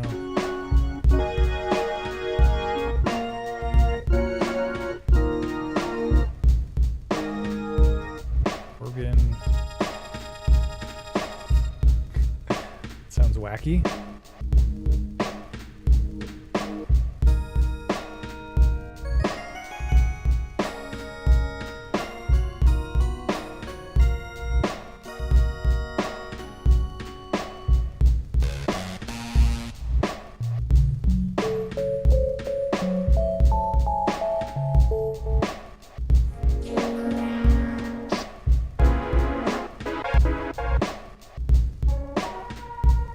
It's hard to find a good preset sometimes.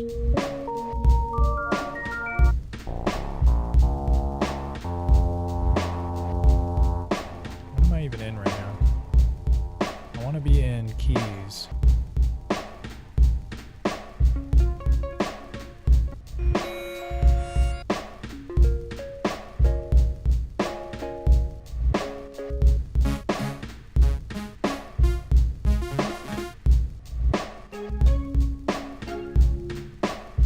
Dude, I have like no idea what sound to put on this.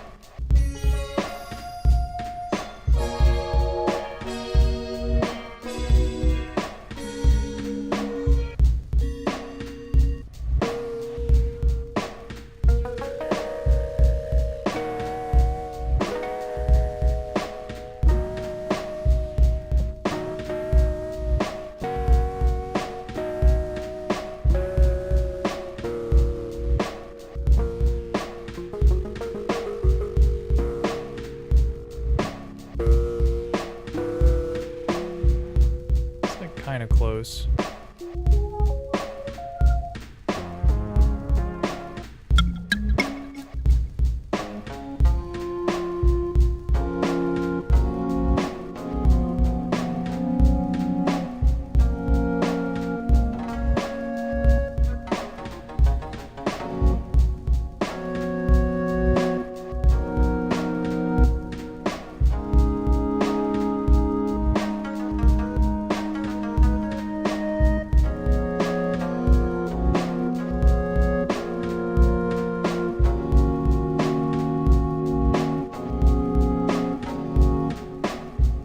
That shape is nice.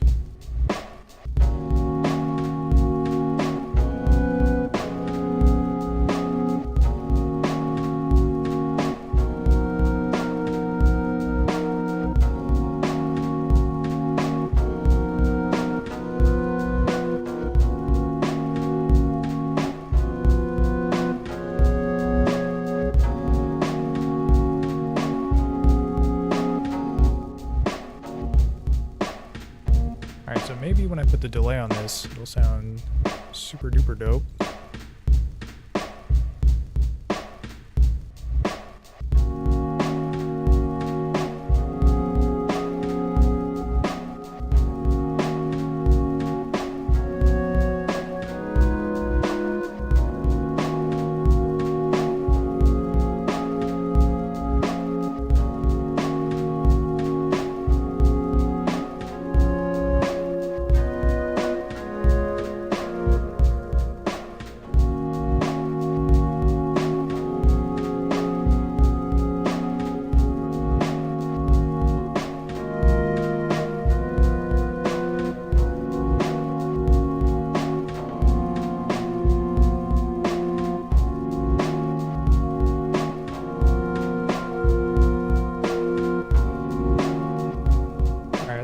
stuff to play. So let's set this up. Rack. Oh yeah, it's all set up for me. Okay, let's get jamming.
Probably some good stuff to work with there.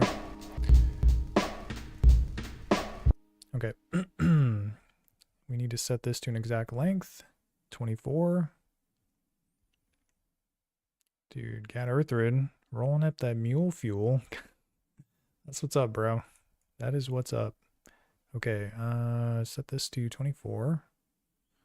Dude, I don't even remember what I was playing here. Anything good? If there's anything good, we'll take it. I'm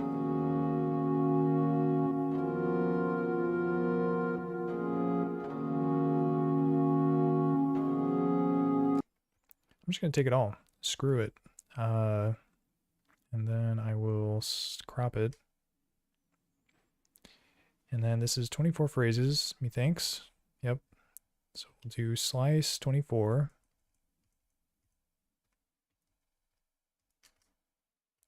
Random. Digital Mira. Okay, and then save it. Oh, dude. I saved it to the wrong folder. Crap. Bro, it's in my hi-hats folder now. Oy. Test 12.2. There you go. All right, and then this one, yeah, I'm probably just gonna have to feel around on this. See if I can get some good stuff. So I'm gonna do slice.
These chords were tight too.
about this slice just like sounds weird. Like it starts off kind of weird. I'll try putting an envelope on it. It's like a little bit of an attack is what I meant to do there. Volume.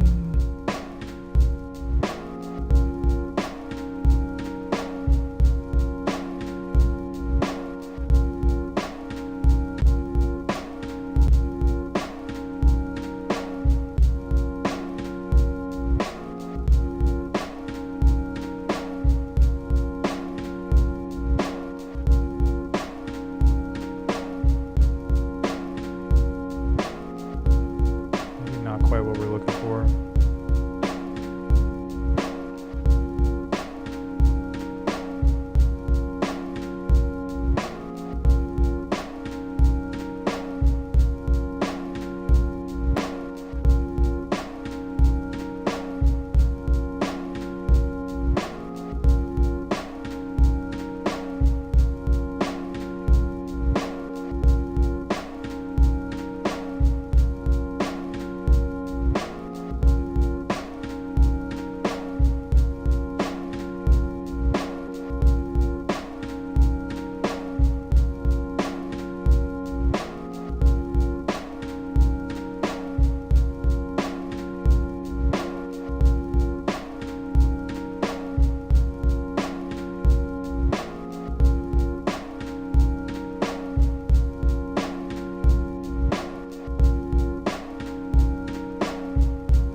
Alright, yeah, I don't want to fiddle around with it forever, but I think that sounds pretty decent.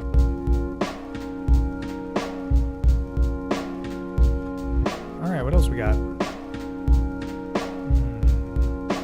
Turn off the delay.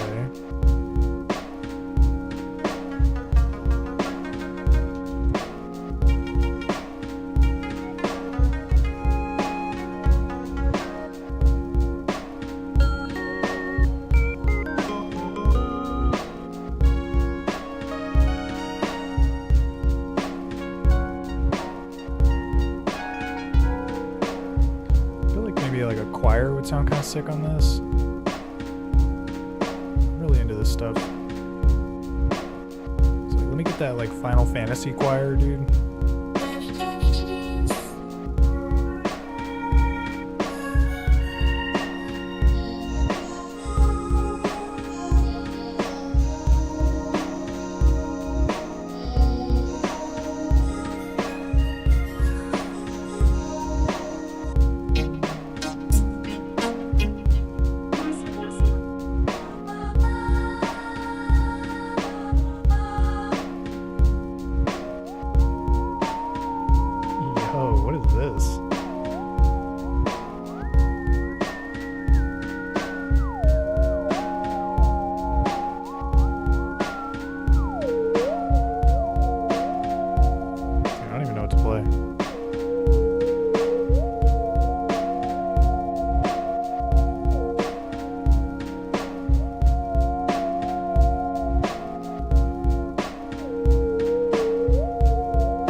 good. Alright, Blake Sampler, where you at?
That was the one.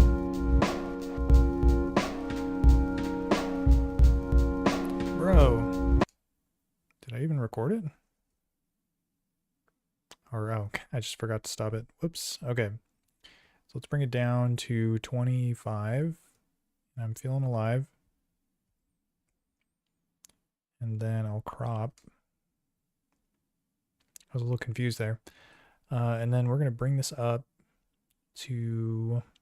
Dude, those last takes were pretty good. I might be able to do 9.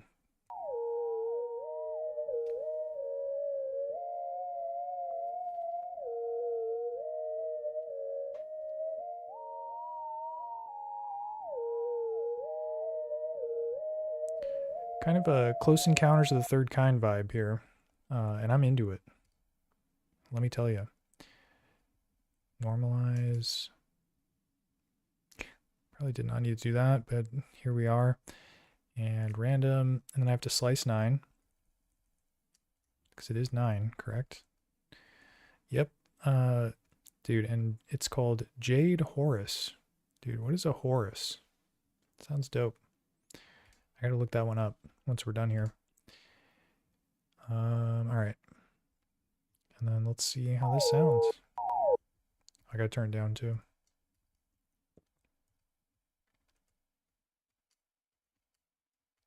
Slice.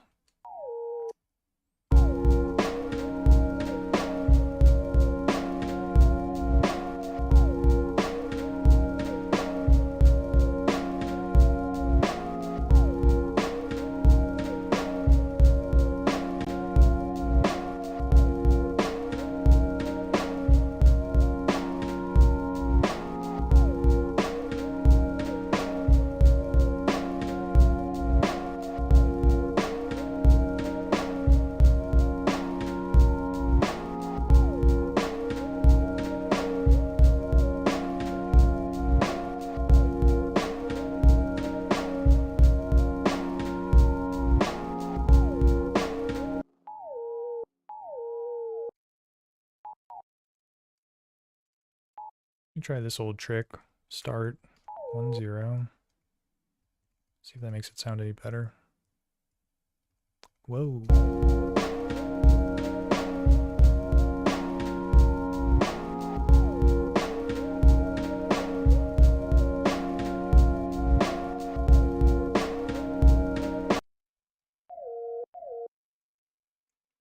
Same deal here. STA 1-0. Yeah, this is just playing the slice like a little bit later, so that some of the previous note can pass through before it starts playing it.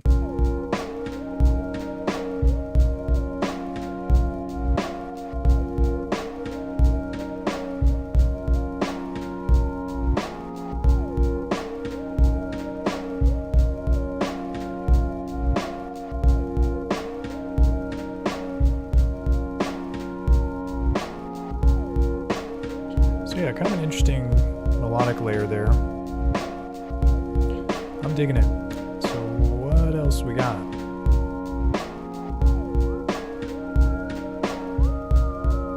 Yeah, it's kind of like a whistle sound.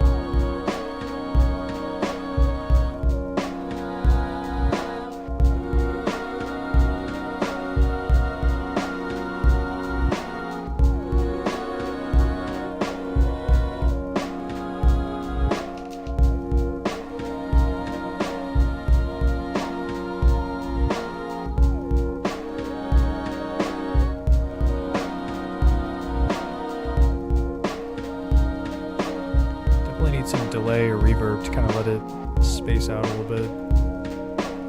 So we'll go to our handy dandy, or actually let me try.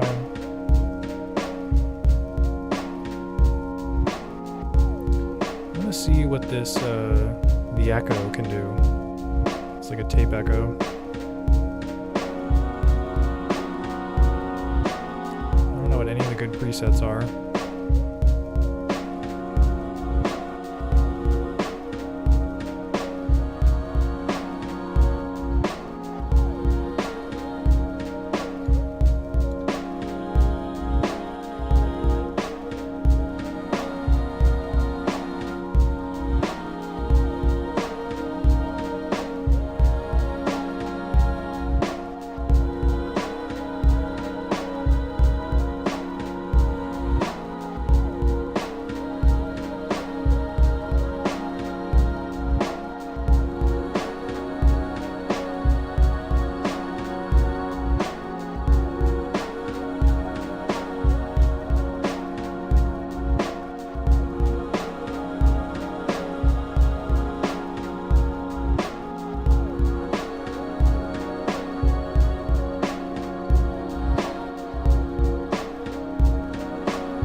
Pretty simple, but I like it.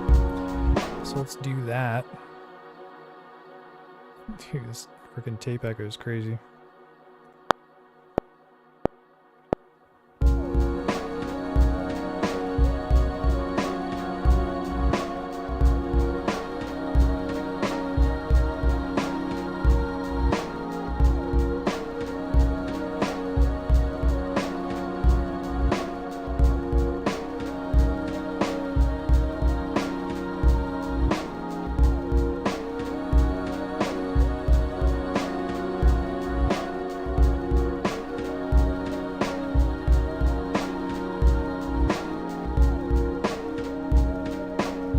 Last one was pretty good. Okay, what are we working with here? 14 on the money. Crop it. And then, oh, shoot. All right, I need to do hold option. Let's do, it's 14, so maybe I'll try 10.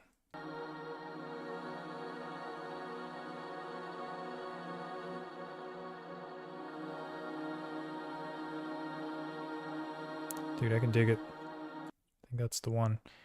Crop it. And then it's 10, as I said. So we'll do slice 10. 1, 0.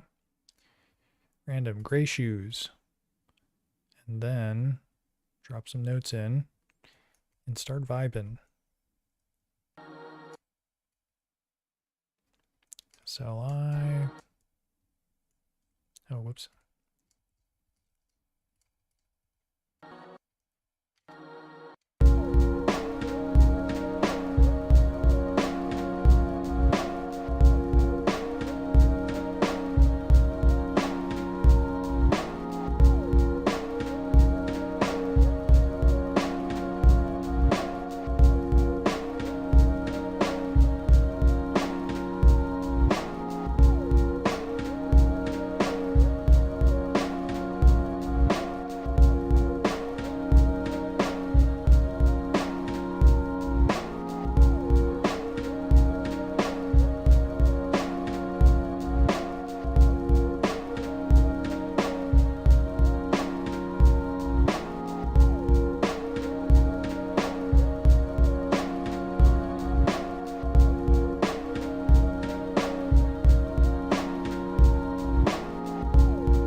lo-fi choir, set to grade to 3. Then you do low pass, so you can kind of trim off the high-end artifacts.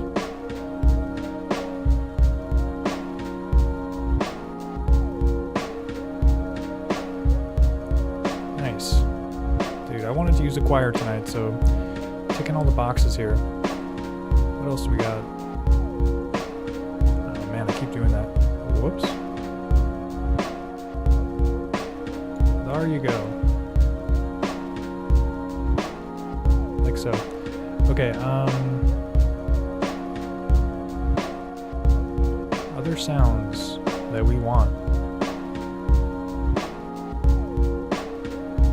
Let me see what a piano sounds like on this. Maybe some like high notes, like ding ding ding, or I don't know. It's not a great rendition, but something like that.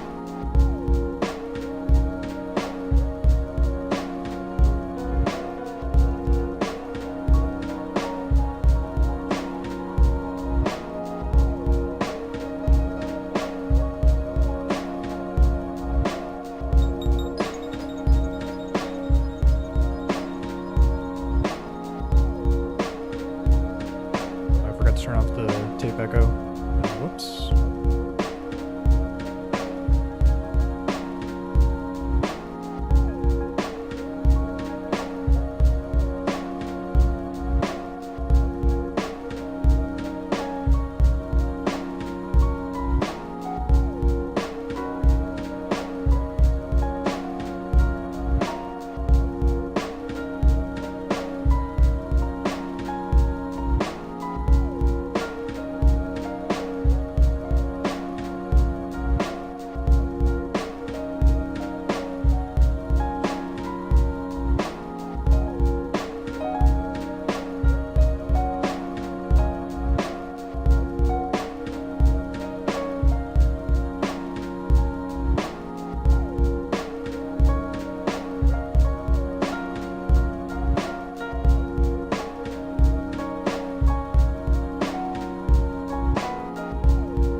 Right track here. Some light piano. I gotta turn on the delay though. Tape echo back on. Tape echo mode activate.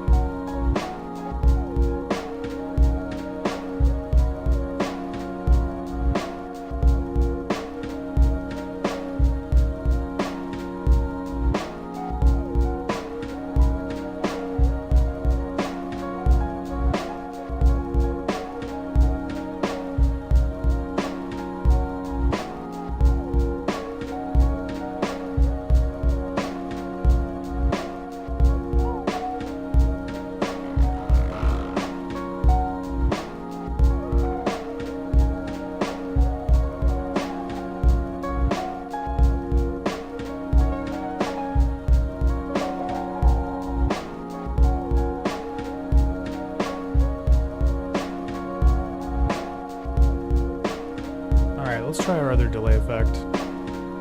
Space delay. Ripley space delay. All day. You don't even need to say.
says 3 high Atlas joint. We're working on it.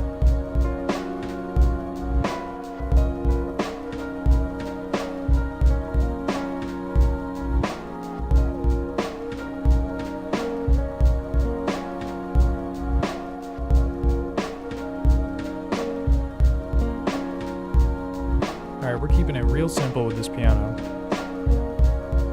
4 notes. Sometimes 4 notes is all you need. You know what I'm saying? Sampler. Okay, here we go.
Okay, got a lot of empty space there at the end, but it's okay. 25. Crop it. Yeah, I feel like some of the last takes were okay. Were okay in my book. So let's take a look there.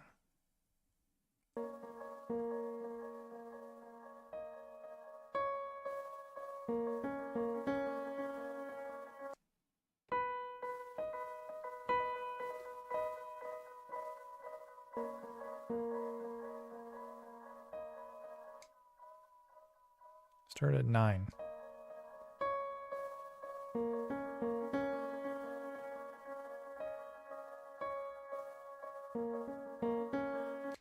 Yeah, I think that's the one.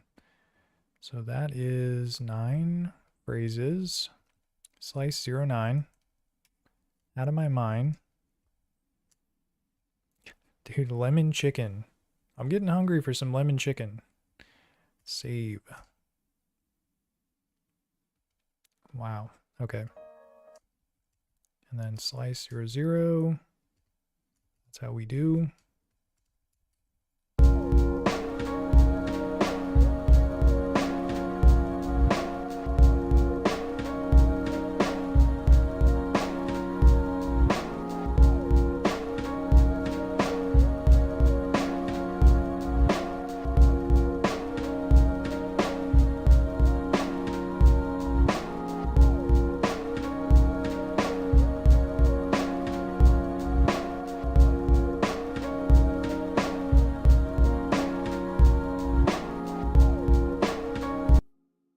Whoops, did not mean to do that.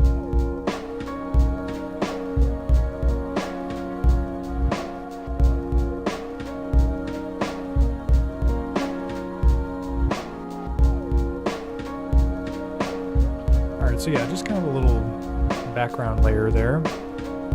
Dude, I only got 1 track left. Where did all the tracks go?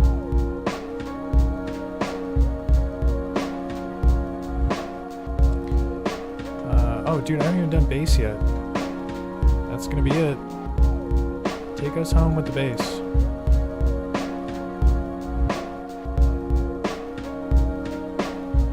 Let's see if I can get lucky here.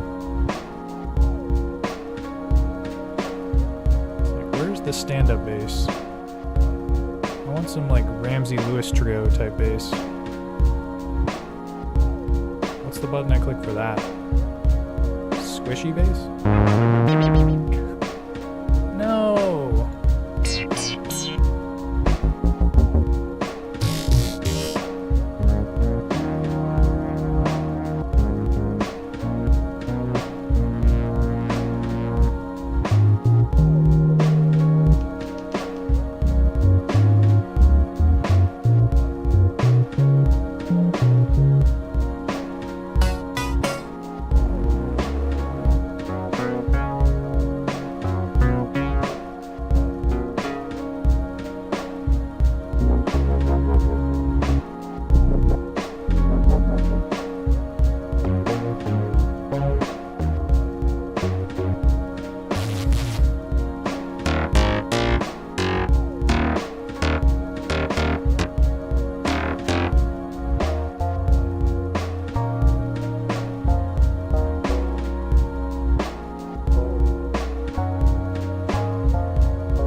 this one. It's got this weird, like, kind of clavichord sound on it.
Cool thing about it too is I can use the M8's low pass filter to kind of get rid of the clavichord sound if I don't want it, but it actually sounds tight and it helps like guide the bass melody.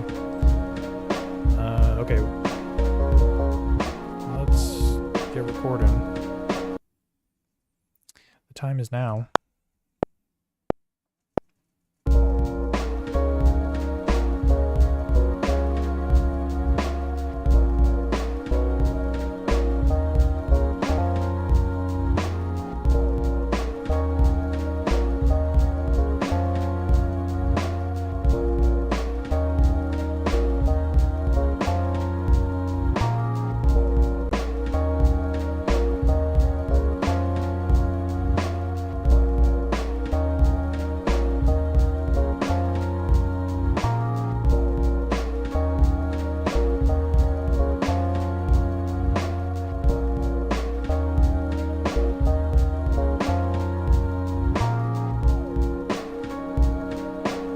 Got it, ladies and gentlemen. Let's see if I can do this. Yeah, 17 phrases, and then we'll just bring it up to 9 because that seems to be the magic number.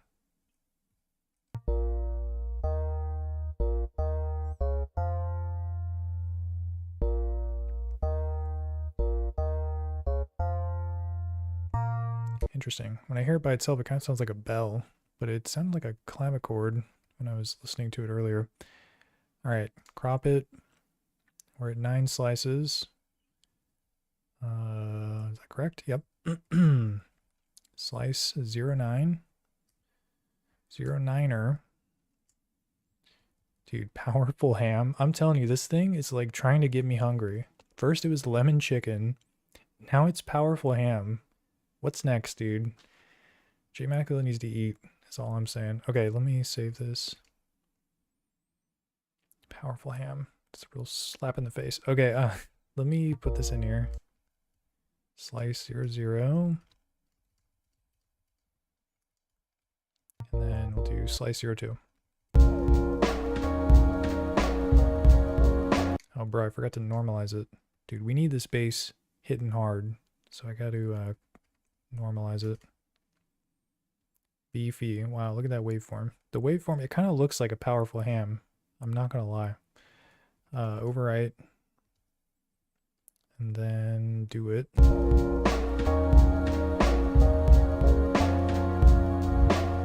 the low pass filter.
Okay, so we've got drums on 1, 2, and 3.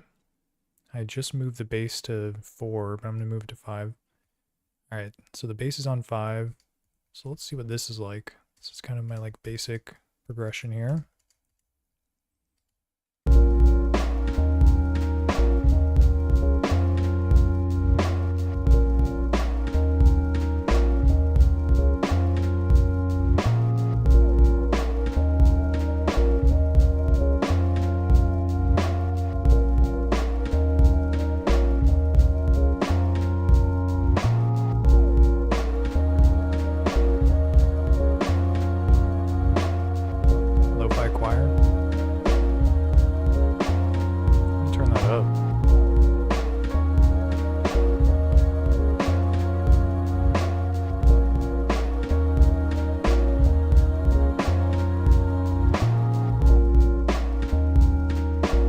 Have that on the whole time.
Turned out kind of interesting. It's got a unique vibe to it. I'll probably go back and like add some horns to it or something.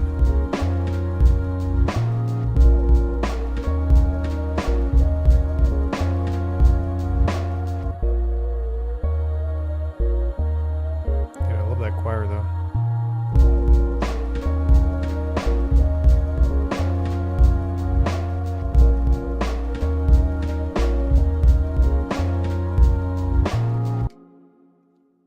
Wow. Yeah, definitely could do something with the drums too to make it more hard hitting. Oh, dude, let me try putting OTT on it actually. I keep forgetting about the secret weapon here.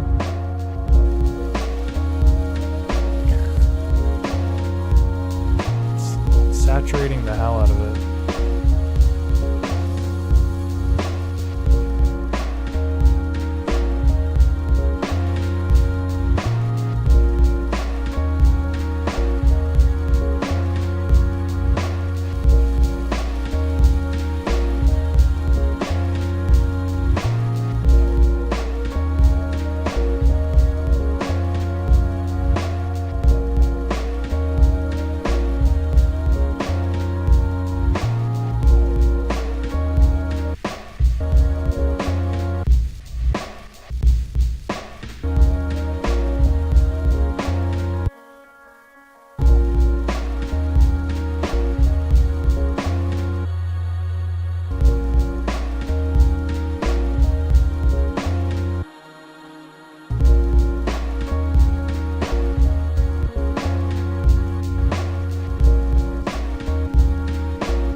sure I save this one too.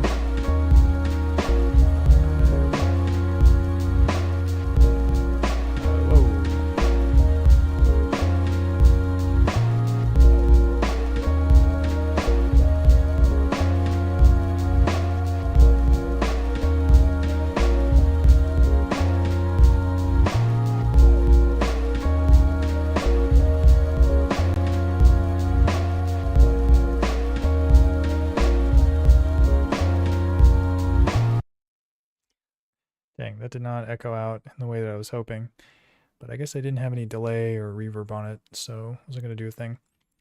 But yeah, so I think that's going to do it for this session. Dude, this was epic. 2 sick beats. And yeah, pretty chill stuff overall. So let me check up on the chat here, see who we got. Do my shout outs. Because yeah, this was a dope one. So big shout out to everyone that tuned in. Who we got here? Gar Magnus, dude. Chat number 1. Metrograde Goods. Dude. The Sonic Ally. Gigi. Sidesi. Dude. Music. Mr. 842. What else we got? Strill Life. Gad Earthrid, dude. Yep. And everyone else. And anyone I missed. Dude, big shout out to you all. Appreciate you tuning in. Hope to catch you on the next one. But until then, peace.